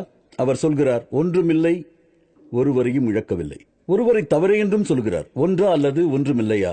ஒன்றுக்கும் ஒன்றுமில்லாததற்கும் உள்ள வித்தியாசம் முடிவே இல்லாத அளவு என்பது. இது இறைவனால் எழுத சொல்லிய வார்த்தையாக இருக்க முடியுமா? இதைத்தான் நாம் கேட்கிறோம். தனக்கு 30 வயது என்பதை பற்றி இறைவனே எழுத சொல்லி இருப்பாரா? இறைவன் அப்படியெல்லாம் பேசுவாரா? இறைவனுக்கு தெரியுமா, தெரியாதா? எனது இறைவன் அனைத்தையும் அறிந்தவன், ஒவ்வொன்றையும் ஒவ்வொரு மனிதனையும் அறிந்தவன். அவர் யூகிக்க வேண்டியதே இல்லை. ஆனால் அவ்வாறு எழுத சொன்னவர், அப்படி ஒருவர் இருந்தால் அவருக்கு இயேசுவின் வயது என்னவென்றே தெரியாது. அவருக்கு தெரியவில்லை இறைவன்தான் ஜோசப்பின் மகன் என்று எழுத சொல்வாரா? அவர் உங்களிடம் உதவி கேட்பாரா? பரிசுத்த ஆவிக்கு உங்கள் உதவியா தேவைப்பட்டது? அப்படியாக இருக்கலாம் என்று நீங்கள் அவரிடம் சொன்னீர்களா? அவைகள் இறைவனின் வார்த்தையாக இருக்க முடியாது. அதைத்தான் நான் இங்கே சொல்கிறேன். இயேசுவே இறைவனின் வார்த்தைகளாக இருப்பார் என்று சொன்னால் அதற்கு குர்ஆனே சான்று. அது சொல்கிறது, பிஸ்மில்லாஹிர் ரஹ்மான் ரஹீம். وَإِذْ قَالَتِ الْمَلَائِكَةُ يَا مَرْيَمُ கவனியுங்கள், வானவர்கள் சொன்னார்கள், ஓ மரியமே, إِنَّ اللَّهَ يُبَشِّرُكِ بِكَلِمَةٍ مِّنْهُ அல்லாஹ் உங்களுக்கு மகிழ்ச்சி பொங்கும் அவனது வார்த்தையை அனுப்பியிருக்கிறான். இயேசு இறைவனின் வார்த்தைதான் என்பதற்கு குர்ஆன் சான்றாக இருக்கிறது. اسمه المسيح அவருடைய பெயர் மெசாயா, கிறிஸ்து என்று மொழிபெயர்க்கப்பட்டது. عيسى ابن مريم ஈசா மரியமின் மகன். وجيها في الدنيا والآخرة இவ்வுலகிலும் மறு உலகிலும் உயர் அந்தஸ்து வழங்கப்பட்டவர். ومن المقربين இறைவனுக்கு நெருங்கியவர்களுடன் ஒருவராக இருப்பார். இயேசு இறைவனின் வார்த்தைதான். ஆனால் உங்கள் புரிதல் வேறு, எங்கள் புரிதல் வேறு. கவனியுங்கள், பாருங்கள். இந்துக்கள் எனது முன்னோர்கள், எனது உறவினர்கள், இஸ்லாத்திற்கு மாறாதவர்கள். இந்துக்கள் எனது முன்னோர்கள், எனது உறவினர்கள், இஸ்லாத்திற்கு மாறாதவர்கள். என் முன்னோர்கள் எல்லாம் இந்துக்கள். நானும் ஒரு இந்தியன். என்னுடைய முன்னோர்கள் எல்லாம் இந்துக்கள். அவர்கள் குரங்குகளையும் யானைகளையும் பாம்புகளையும் வணங்கினார்கள். அவர்கள் என் முன்னோர்கள். அவர்கள் ஒவ்வொரு பொருளையும் வணங்கினார்கள். இயற்கையை, ஆறுகளை, மலைகளை, மரங்களை, எதையும், எல்லாவற்றையும். ஏனென்றால் எல்லாமே இறைவனின் வார்த்தைகள் தான் என்பது எனது முன்னோர்களின் தத்துவம். எல்லாமே இறைவனின் வார்த்தை. அவைகள்தான் இறைவன். இறைவனின் வார்த்தை இறைவன். நாங்கள் இல்லை என்று சொல்கிறோம். முஸ்லிம்கள் இல்லை என்று சொல்கிறோம். நீங்கள் ஆம் என்று சொல்கிறீர்கள், ஒன்றை தவிர. ஏனென்றால் இறைவன் தனது வார்த்தைகளைக் கொண்டு அனைத்தையும் படைத்தார் என்று கொரிந்தியர் புத்தகம் சொல்கிறது. வானமும் பூமியும் ஆகிய நாங்கள் இறைவனின் வார்த்தையால் படைக்கப்பட்டோம். வெளிப்படும் அனைத்து பொருளும் மிக வேகமாக வெளிப்பட்டன. இறைவனின் வார்த்தைகளைக் கொண்டு அவனது கட்டளைப்படி, திட்டப்படி அவைகள் வெளிப்பட்டன. அவை எல்லாமே அதனதன் இடத்தில் அமைந்தன. இதை அவன் கட்டளையிட்டான். அதை நீங்களும் ஆம் என்று சொன்னீர்கள். ஆனால் அவைகள் இறைவன் அல்ல. ஒவ்வொன்றும் இறைவன் சொன்னான். ஆதியாகம புத்தகம் சொல்கிறது, ஒளியே உண்டாகு. அது உண்டாயிற்று. சூரியனை குறிக்கிறது. அது அவனின் வார்த்தை. அவன் ஒளி என்று சொன்னான், சூரியன் என்று சொன்னான், சூரியன் வந்தது. நட்சத்திரங்கள் என்று சொன்னான், நட்சத்திரங்கள் வந்தன. மரங்கள், மலைகள், நாய்கள், பன்றிகள் எல்லாமே. ஆனால் அவை இறைவன் அல்ல. அது இறைவனின் வார்த்தை. அந்த வார்த்தை இறைவன் அல்ல. நீங்கள் சரி என்று சொல்கிறீர்கள், நான் சொல்வதை ஏற்றுக்கொள்கிறீர்கள். ஆனால் ஒன்றை தவிர, இயேசு இறைவனின் வார்த்தையாக இருப்பதால் அவரே இறைவன்.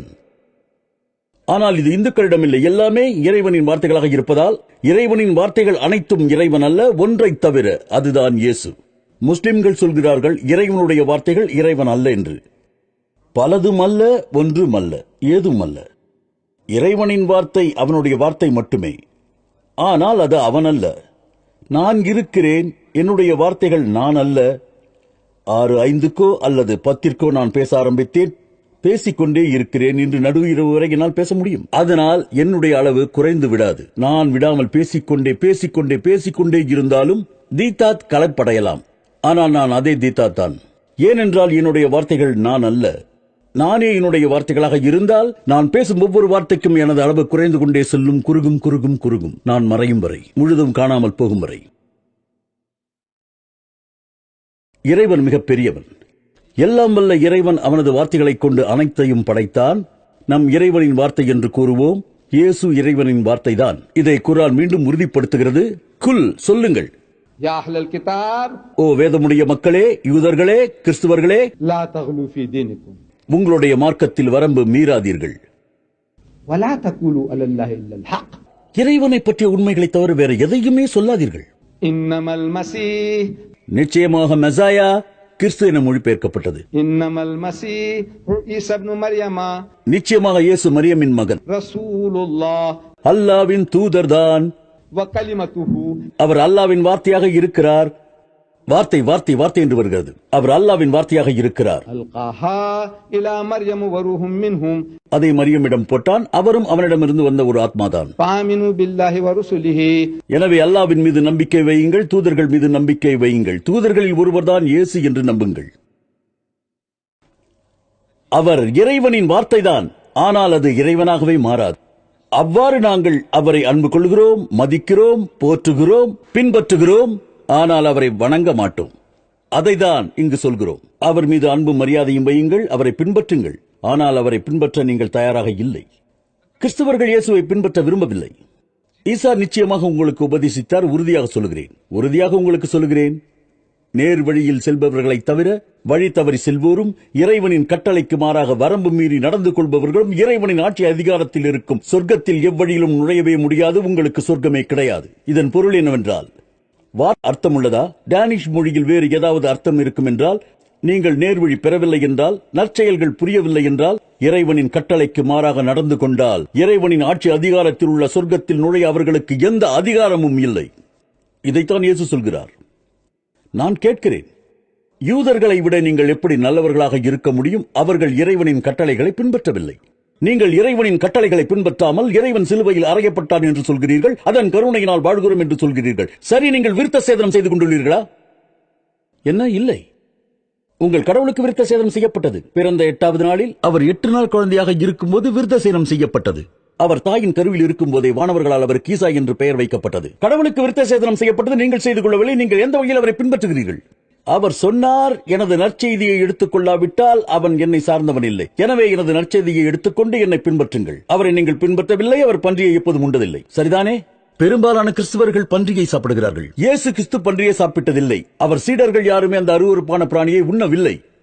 ஆகவே நீங்கள் எல்லோரும் வேறு வழியை பின்பற்றுகிறீர்கள். அவர் விருத்த சேதனம் செய்து கொண்டால் நீங்கள் செய்யவில்லை. அவர் பன்றிகளை சாப்பிடவில்லை, நீங்கள் சாப்பிடுகிறீர்கள். திகைப்பாக இருக்கிறது. நீங்கள் அவரை பின்பற்றுவதாக சொல்கிறீர்கள். எந்த வகையில்? அவர் சொல்கிறார், எனது நற்செய்தியை எடுத்துக் கொள்ளாதவர்கள் என்னை சார்ந்தவர்கள் அல்ல, என்னை பின்பற்றுங்கள். எனவே நீங்கள் இயேசுவை சார்ந்தவர்கள் அல்ல, நாங்கள் அவரை சார்ந்தவர்கள். ஏனென்றால் நாங்கள் அவரை பின்பற்றுகிறோம்.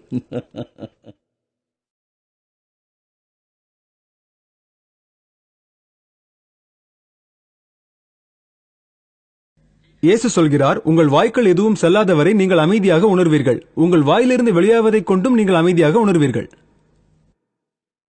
சகோதரரே, தயவு செய்து இயேசு மீது அவர் சொல்லாததை சொன்னதாக கற்பித்து கூறாதீர்கள். இயேசு நீங்கள் சொன்ன வார்த்தைகளை சொல்லவே இல்லை. உங்கள் கையில் இருக்கும் பைபிளை பாருங்கள். அவை பேதுரு சொன்ன வார்த்தைகள். பேதுரு தான் அவ்வாறு சொன்னார்.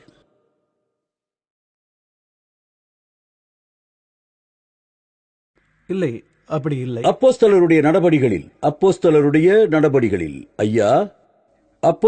நடபடிகளில் கொர்னேலியஸை பற்றி கற்றுக்கொள்ளுங்கள். கொர்னேலியஸ் கிறிஸ்தவராக மாற விரும்பிய யூதர் அல்லாத முதல் மனிதர்.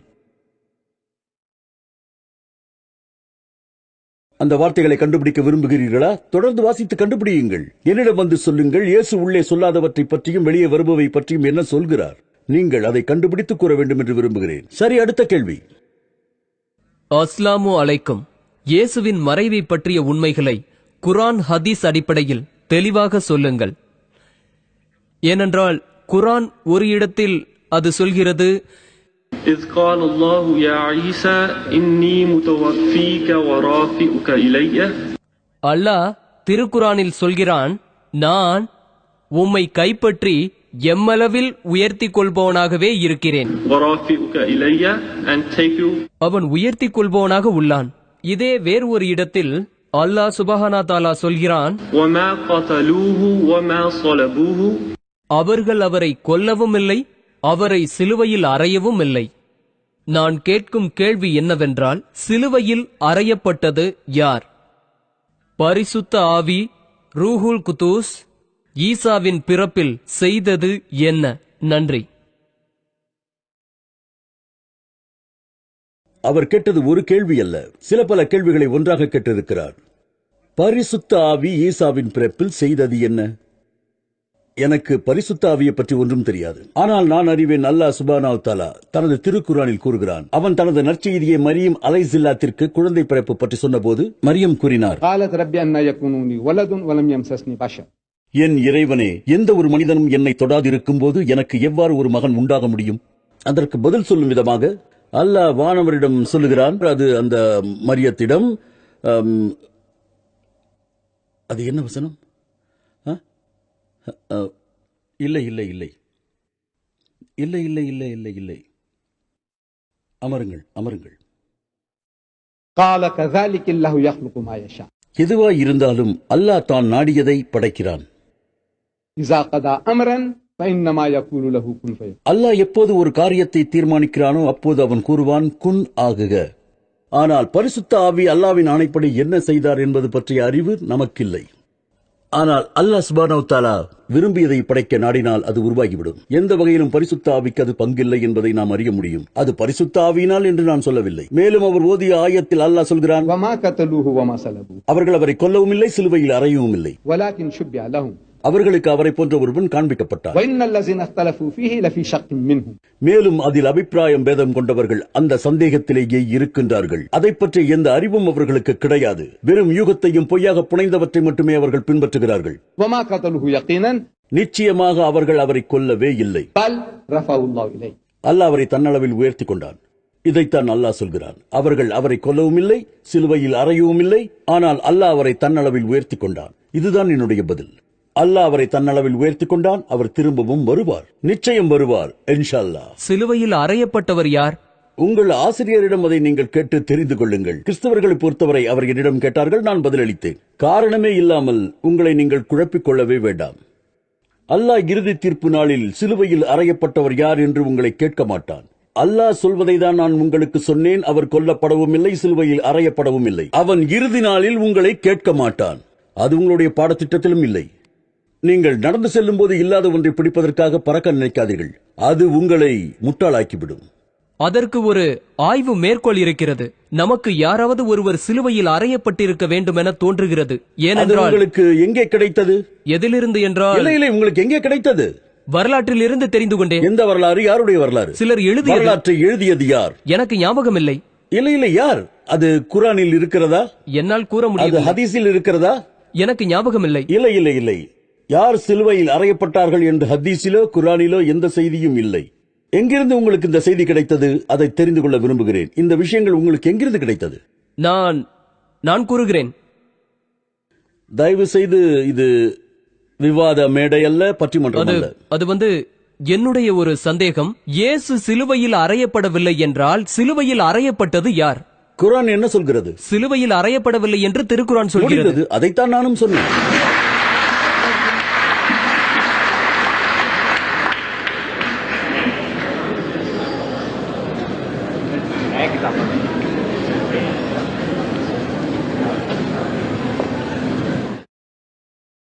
ஐயா, நான் உங்களை மிகவும் மதிக்கிறேன். பைபிளை பற்றிய உங்களது விளக்கங்களை ஒப்புக்கொள்கிறேன். நீங்கள் பைபிளையும் குர்ஆனையும் நன்கு அறிந்து வைத்திருக்கிறீர்கள். நான் கிறிஸ்தவத்தை மிகவும் நம்புகிறேன். ஆனால் சில விஷயங்களை நான் குர்ஆனிலிருந்து கற்றுக்கொண்டேன். நான் தெரிந்து கொண்ட வரையில் இஸ்லாம் இறைவனுக்கு அஞ்சி அவனது கட்டளைக்கு கீழ்ப்படிதலை போதிக்கின்றது. உள்ளபடியே நான் பைபிள் இறைவனின் வார்த்தை என்று நம்பிக்கொண்டிருக்கிறேன். கடவுளின் கட்டளைக்கு கீழ்ப்படிந்து நடந்து கொள்வதுதான் அது. பைபிளில் உள்ள பல கஷ்டங்களை நீங்கள் இங்கே குறிப்பிட்டீர்கள். கிறிஸ்தவன் என்ற முறையில் நானும் கூட பைபிளிலிருந்து என்னை பாதிக்கும் நிறைய விஷயங்களை உங்களுக்கு என்னால் சொல்ல முடியும்.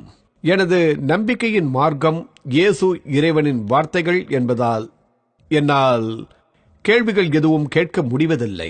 நமது வணக்கங்களையும் வழிபாடுகளையும் நன்மைகளையும் அவர் ஏற்றுக்கொள்கிறார். அவர் தவறே இழைக்காதவர். எனக்கு பல கஷ்டங்கள் இருந்த போதிலும் இயேசுவை தவறாக நினைக்காமல் நான் அவருடைய கட்டளைக்கு கீழ்ப்படிய வேண்டும். அந்த புத்தகத்தில் அதன் வார்த்தைகளில் வெறுக்கும்படி ஏதாவது இருந்தால் என்னால் கடவுளின் வார்த்தைகளை தவறான நிலையில் இல்லை என்பதை என்னால் ஏற்றுக்கொள்ள முடியவில்லை. நான் பைபிளிலிருந்தும் எனது வாழ்க்கையிலிருந்தும் நமக்கு தெரிந்த இந்த உலகத்திலிருந்து மட்டுமே கடவுளை அறிந்து கொண்டேன். அவரின் அன்பை என்னால் நம்ப முடியவில்லை. அதிகப்படியாக கடவுளை பற்றி சொல்லப்படுவது என்னை மிகவும் பாதிக்கின்ற ஒரு விஷயம். ஆனால் இயேசுவின் அன்பை என்னால் எந்த நிலையிலும் கேள்விக்கு உள்ளாக்க முடியாது. ஏனென்றால் அன்பு செலுத்துவதில் அவர் மிகவும் சிறந்தவர் என்பது அவருக்கு தெரியும் என்பதை நான் ஏற்றுக்கொள்கிறேன். அவருடைய அன்பின் சிறப்பையும் எனது அன்பின் சிறப்பையும் ஒப்பிட்டு பார்த்தால் என்னை விட அவரே அதில் சிறந்தவர் என்று ஏற்றுக்கொள்கிறேன். அவரின் எண்ணத்தை பிறர் மனதில் போடும் வழியை அவரே அறிவார். எனக்கு தெரியாது. நான் அவருடைய கட்டளைக்கு கீழ்ப்படிந்தே ஆக வேண்டும். அவரும் பைபிளும் தவறான நிலையில் இல்லை என்பதால் கடவுள் மீது அன்பு செலுத்த வேண்டும் என்று கட்டளை இடப்படுகிறது. இதில் எனக்குள்ள பல கஷ்டங்களை நான் உங்களிடம் சொன்னால் சிலவற்றுக்கு பதில் தர முடியும், சிலவற்றுக்கு தர முடியாது. ஆனால் ஒருவேளை உங்களால் பதில் தர முடிந்தால் மிகவும் நல்லது. பைபிள் கடவுளின் வார்த்தைதான் என்பதை நான் ஏற்றுக்கொள்ளும் வழிமுறை அதுவல்ல. நான் அவரது கட்டளைக்கு கீழ்ப்படிய வேண்டும் என்று நினைக்கிறேன். நன்றி. இன்று மாலை பேசும் தலைப்பிற்கான உங்களின் பங்களிப்பிற்கு நன்றி. அவரின் கட்டளைக்கு கீழ்ப்படிய வேண்டும் என்பதை பொறுத்தவரை நானும் இயேசுவின் கட்டளைக்கு கீழ்ப்படிய வேண்டும் என்று நம்புகிறேன். ஏனென்றால் அவருடைய கட்டளை அல்ல. அவருடைய கட்டளை அவருடையதல்ல. அவர் கேட்ட வார்த்தை அவருடையதல்ல என்று அவரே சொல்கிறார். என்னை அனுப்பிய பிதாவானவர் நான் என்ன சொல்ல வேண்டும், நான் என்ன பேச வேண்டும் என்று கட்டளையை பிறப்பித்தார். பிதா எனக்கு கட்டளையிட்டபடியே தான் நான் பேசுகிறேன். அவர் கொடுத்தது என்னவாக இருந்தாலும் இயேசு கிறிஸ்து உங்களுக்கு கொடுத்த வார்த்தை. பன்றியை உண்ணுங்கள் என்று அவர் சொல்லியிருந்தால் பிரச்சனையே இல்லை. நீங்கள் பன்றியை உண்ணலாம். ஏனென்றால் அவர் கடவுளின் தூதராக இருப்பதால் பொய் சொல்ல மாட்டார். அதனால் நாம் அவரை பின்பற்ற வேண்டும். நீங்கள் பின்பற்றுபவர்கள் என்ற முறையில் அவரை பின்பற்றுகிறீர்கள். அவரை பின்பற்றுவதற்கு என்ன செய்ய வேண்டும் என்று அவரே உங்களுக்கு சொல்கிறார். அவர் சொல்கிறார், உறுதியாக உங்களுக்கு சொல்கிறேன், நேர்வழியில் செல்பவர்களை தவிர வழி தவறி செல்வோரும் இறைவனின் கட்டளைக்கு மாறாக வரம்பு மீறி நடந்து கொள்பவர்களும் இறைவனின் ஆட்சி அதிகாரத்தில் இருக்கும் சொர்க்கத்தில் நுழையவே முடியாது. உங்களுக்கு சொர்க்கம் கிடையாது. நீங்கள் உங்கள் நேரத்தை வீணடித்துக் கொண்டிருக்கிறீர்கள். அவர் இயேசுவின் இறைத்தன்மையை நம்புவதாக சொல்கிறார். அவர் தன்னை கடவுள் என்று சொல்லவில்லை. ஒரு காட்டியூதன் அவரிடம் வந்து கேட்டான், நல்ல எசமானனே, வாழ்க்கையில் ஏற்றம் பெற நான் என்ன நல்ல காரியங்கள் செய்ய வேண்டும்? இயேசு அவனுக்கு மறுப்பு தெரிவித்தார். நல்ல காரியங்களுக்கு இறைவனை தவிர உனக்கு நல்ல எசமான் யாரும் இல்லை. ஆனால் வாழ்க்கையில் நுழையும் போது அவன் கட்டளைக்கு கீழ்ப்படியுங்கள். நீங்கள் அந்த இளம் யூதனாக இருந்தால், கட்டளைக்கு கீழ்ப்படியும் ஒருவராக நீங்கள் இருந்திருந்தால், அந்த கட்டளைகள் என்ன? அது ஒவ்வொன்றும் உங்களுக்கு பழைய ஏற்பாட்டில் கொடுக்கப்பட்டுள்ளன. மூசாவின் மூலமாக கொடுக்கப்பட்ட கட்டளைகள். நீங்கள் பன்றியை சாப்பிடக்கூடாது என்று அவர் சொல்கிறார். நான் அதை சாப்பிடுவேன். எனக்கு பன்றிகறி பிடித்திருக்கிறது. எதனால் நம்பிக்கையை தகர்க்க முடியும்? நீங்கள் விருத்த சேதனம் செய்து கொள்ள வேண்டும் என்று அவர் சொல்கிறார். இறைவன் இப்ராஹிமுக்கு கட்டளையிட்டபடி எப்பொழுதுமே இக்கட்டளை இருந்து கொண்டே இருக்கும். விருத்த சேதனம் செய்து கொள்ள மாட்டேன் என்கிறீர்கள், சிலுவையின் முன் மண்டியிடுகிறீர்கள். இயேசு அவ்வாறு சொன்னாரா? இயேசு இறைவனின் தூதரே தவிர இறைவனாக வரவில்லை. இறைவனின் கட்டளைகளை நிறைவேற்றவே வந்தார். உறுதியாக சொல்கிறேன், சொர்க்கமும் பூமியும் கூட இறைவனிடம் வந்துவிடும். அவர் கட்டளையை நிறைவேற்றாத வரை ஒரு சாட் ஒரு யாட் கூட இறைவனிடம் இருந்து எந்த வழியிலும் வராது. ஹீப்ரு மொழியில் ஒரு சாட் ஒரு யாட் என்பது மிக சிறிய ஹீப்ரு எழுத்து. அந்த அளவு கூட இறைவனிடமிருந்து வந்து விடாது. ஆனால் நீங்கள் அனைத்து இறைச்சட்டங்களையும் விட்டுவிட்டீர்கள். எனவே அதை சொல்வதானால் நீங்கள் இயேசுவை பின்பற்றவில்லை, இறைவனை பின்பற்றுங்கள். ஆனால் சிலுவை முன் மண்டிடுவது சட்டம் என்கிறீர்கள், இதை எங்கிருந்து பெற்றீர்கள் என்று கேட்கிறேன். சிலுவையின் முன் மண்டிடுவது சட்டம் என்று யார் சொல்வது? நீங்கள் சொல்கிறீர்கள். பிலிப்பாயினிகள், துலிசியர்கள், குரிந்தியர்கள், பர்சலோனியர்கள். யார் இவர்கள்? நீங்கள் பவுல் பவுல் பவுல் பவுல். அப்படியானால் உங்கள் கடவுள் யார்? இயேசு என்று நீங்கள் சொல்வீர்கள். நான் சொல்கிறேன் இயேசு சொல்கிறார் என்று. இயேசு சொல்கிறார், இன்னும் நிறைய காரியங்களை உங்களுக்கு நான் சொல்ல வேண்டியுள்ளது, ஆனால் அவற்றை உங்களால் எடுத்துக்கொள்ள முடியாது. அவரின் சீடர்கள் சொல்கிறார்கள், உங்களுக்கு அந்த அறிவுத்திறன் இல்லை, நீங்கள் மாணவர்களைப் போல. அவர் தனது சீடர்களுக்கு சொல்கிறார், உங்களுக்கு அந்த அறிவுத்திறன் இல்லை. உண்மையிலேயே அவர் இறைவனாக இருந்திருந்தால் அனைத்து உண்மைகளுக்கும் அவரே வழிகாட்டி இருப்பார். ஆனால் அவர் அவராக பேசவில்லை. இறைவனிடமிருந்து எதை கேட்டாரோ அதைத்தான் பேசுகிறார். உங்களை பரிசுத்தப்படுத்துவதற்காக அவர் அனுப்பும் காரியங்களினால் என்னை மேன்மைப்படுத்துகிறார். தேவ ஆவியானவரை பின்பற்றுவதில் நீங்கள் நல்லவராக இருங்கள். தேவ ஆவியானவர் உண்மைகளின் மீது மனித குலத்தை வழி நடத்துகிறார். நம்மை வெகுவாக பாதிக்கும் பல பிரச்சனைகள் உலகம் முழுவதும் இருக்கின்றன. வகுப்புவாத பிரச்சனைகள், மதுவிற்கு அடிமையாகும் பிரச்சனை, பெண்கள் அடிமைத்தன பிரச்சனை. தேவ ஆவியானவர் 2000 ஆண்டுகளாக என்ன தீர்வை கொடுத்தார்? நாம் இதற்கான தீர்வை கேட்கிறோம், ஆனால் அவைகள் அங்கே இல்லை. உண்மையான இறைத்தூதர் முகமது அவர்கள் உங்களுடைய அனைத்து பிரச்சனைகளுக்கும் தீர்வு தருகிறார். வாருங்கள், நாம் ஒன்று சேர்ந்து விவாதிப்போம். தேவ ஆவியானவர் பற்றி நீங்கள் பேசிக் கொண்டிருப்பது, நினைத்துக் கொண்டிருப்பது உண்மையின் இறுதி தூதர் தான் என்பதை அறிவீர்கள். தேவ ஆவியானவர் என்ற வார்த்தை பைபிளில் இறைத்தூதர் என்பதற்கு தான் பயன்படுத்தப்படுகிறது. 1 யோவான் அதிகாரம் 4 வசனம் 1 சொல்கிறது, பொய்யான இறைத்தூதர்கள் தோன்றியிருப்பதால் நீங்கள் எல்லாம் ஆவிகளை நம்பாதீர்கள். ஆவிகள் தேவனால் உண்டானவைகளா என்று சோதித்து அறியுங்கள்.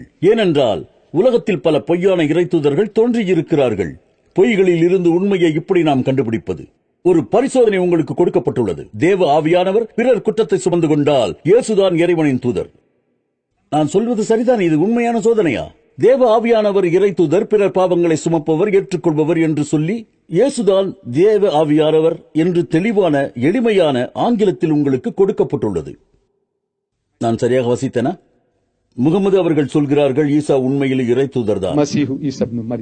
இயேசு கிறிஸ்து மரியாளின் மகன். உலகில் உள்ள 1000 முஸ்லிம்களும் இயேசு கிறிஸ்து இறைவனுடைய தூதர் என்று சொல்கிறார்கள். தேவ ஆவியானவர் தான் இறைவனிடமிருந்து முகமதுவிடம் வந்தார். உங்கள் பைபிளில் கொடுக்கப்பட்ட சோதனையின் கருத்துப்படி அதை நன்றாக புரிந்து கொள்ள நீங்கள் தயாராக இல்லை. ஏனென்றால் நாம் எல்லோரும் ஏற்கனவே எழுதி வைக்கப்பட்டவைகளின் மாணவர்கள்தான். திட்டம் தீட்டி அதற்குள்ளேயே நடந்து கொள்பவர்கள். நமது செயல் திட்டம் நம்மை அனுமதிப்பதில்லை. அக்கறை இல்லாமல் சுதந்திரமாக பார்த்துக் கொள்ளலாம், ஆராய்ந்து கொள்ளலாம். இந்த மனிதர் என்ன நமக்கு கற்றுக் கொடுத்தார்? முகமது என்ன நமக்கு சொல்கிறார்? அவர் சொன்னது உங்கள் தொண்டைக்குள் செல்ல ஏன் மறுக்கிறது என்பதை தெரிந்து கொள்ள விரும்புகிறோம். எதுவாக இருந்தாலும், உதாரணமாக பழங்களை வைத்தோ அவைகளை அறிந்து கொள்ளலாம். பழங்களை வைத்து அறிந்து கொள்ளலாம். திராட்சை கொடிகளில் மனிதன் பன்றியை மேய விடுவானா? ஒவ்வொரு நல்ல மரமும் நல்ல பழங்களை கொடுக்கும். ஒவ்வொரு தீய மரங்களும் தீய பழத்தை தான் கொடுக்கும். இஸ்லாத்தின் பழங்களை பாருங்கள். நாம் வானவர்கள் அல்ல. உலகில் உள்ள புகைப்பிடிக்காத பெரும்பான்மையான சமுதாய மக்கள், இன்று உலகில் உள்ள மது அருந்தாத பெரும்பான்மையான சமுதாய மக்கள் முஸ்லிம்கள் தான். இது நல்லதா தீயதா? உலகில் உள்ள சூதாடாத பெரும்பான்மையான சமுதாய மக்கள் முஸ்லிம்கள் தான். உலகில் உள்ள அனைத்து சமுதாயங்களிலும் மிக குறைவான வகுப்புவாதங்கள் முஸ்லிம்களிடத்தில்தான்.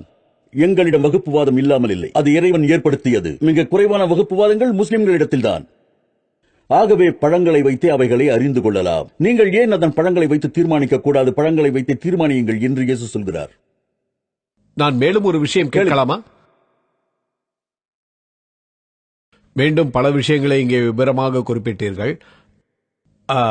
ஆனால் நான் மீண்டும் உங்களிடம் வேறு விஷயத்தை பற்றி விவாதிக்க நினைக்கின்றேன். அதற்கான கேள்விதான் இது. அதாவது, ஒரே ஒரு விவரம். உண்மையில் என்னுடைய தீர்மானத்தை நான் மீறுகிறேன். இஸ்லாமிய சட்டம் நமக்கு தெரியும். ஒருவர் கேட்டார், என்ன இப்படி ஞாபகம் இல்லாமல் ஏன் உங்கள் குழந்தைகளை திட்டுகிறீர்கள்? உடனே எனக்கு தோன்றிற்று, இயேசுவும் அதை கண்டிக்கிறார் என்று.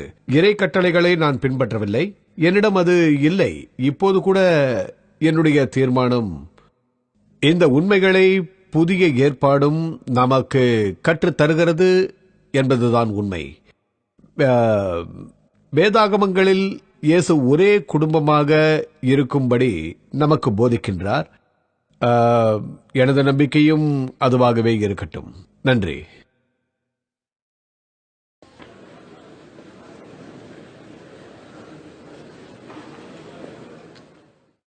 ஐயா, நேற்று நடந்த விவாதம், இன்று நடந்த சொற்பொழிவு மூலம் பைபிளை மிகவும் ஆழமாக படித்துள்ளீர்கள் என்று புரிந்து கொண்டேன். அனைத்து பார்வையாளர்களும் கூட நன்றாக புரிந்து கொண்டது அவர்கள் பேச்சிலிருந்து தெரிகிறது. வெவ்வேறு காலகட்டங்களில் வந்த பைபிளை படித்திருப்பீர்கள். அதாவது புதுப்பிக்கப்பட்டவைகளுக்கும் பழையவற்றிற்கும் ஏதாவது நெருக்கத்தை பார்க்கிறீர்களா? என்ன கேட்கிறீர்கள்? புரியவில்லை. கேட்பதை தெளிவாக கேளுங்கள். நான் கேட்கிறேன், அந்த காலத்திலிருந்து இந்த காலம் வரை பைபிள்களில் பலவிதமான பதிப்புகள் வந்திருக்கின்றன. நம்மை அவைகள் எங்கே சிறப்பானவற்றிற்கு இட்டுச் செல்கின்றன? கால மாற்றத்திற்கேற்ப அவைகளின் திருத்தப்பட்ட மறுபதிப்புக்கு பிரத்யேக காரணங்கள் ஏதாவது உண்டா? பைபிளை மறுபதிப்பு செய்பவர்கள் நம்மை எங்கே கொண்டு செல்கிறார்கள்? பைபிளில் உள்ளவைகளை உங்களுக்கு சுலபமாக்கி கொடுக்கிறார்கள். அவர்கள் பார்வையில் அவர்கள் உங்களுக்கு பைபிளை சுலபமாக்கி தருவதை அதைதான் அவர்கள் முயற்சிக்கிறார்கள். ஆனால் இறைவன் இப்படியெல்லாம் செய்வதில்லை என்பதை நாம் உறுதிப்படுத்த முயற்சிக்கிறோம். திருச்சபை குழுக்களோ தனி நபர்களோ இறைவனிடமிருந்து வரவில்லை. அது இறைவனின் வார்த்தையும் இல்லை. என்ன செய்ய வேண்டும், என்ன செய்யக்கூடாது, இதை எடுத்து விடுங்கள், அதை உள்ளே வையுங்கள். அவ்வாறு அவர்கள் செய்வதால் அவைகள் இறைவனின் வார்த்தை அல்ல என்பதை பார்வையாளர்களுக்கு நாம் உறுதிப்படுத்த விரும்புகிறோம். அவர்கள் எதை அடைய முயற்சிக்கிறார்களோ அதற்காக காரியங்களை சுலபமாக்கி தருகிறார்கள். எனவே இதை நீங்கள் புரிந்து கொள்ளுங்கள். அது ஒன்று மட்டும்தான் காரணம். நீங்கள் அவர்களை கேளுங்கள், அவர்களை கேளுங்கள். இல்லை இல்லை, இங்கே கேட்காது. அவர்களின் தேவாலயங்களுக்கு சென்று கேட்டு தெரிந்து கொள்ளுங்கள். இங்கே இல்லை.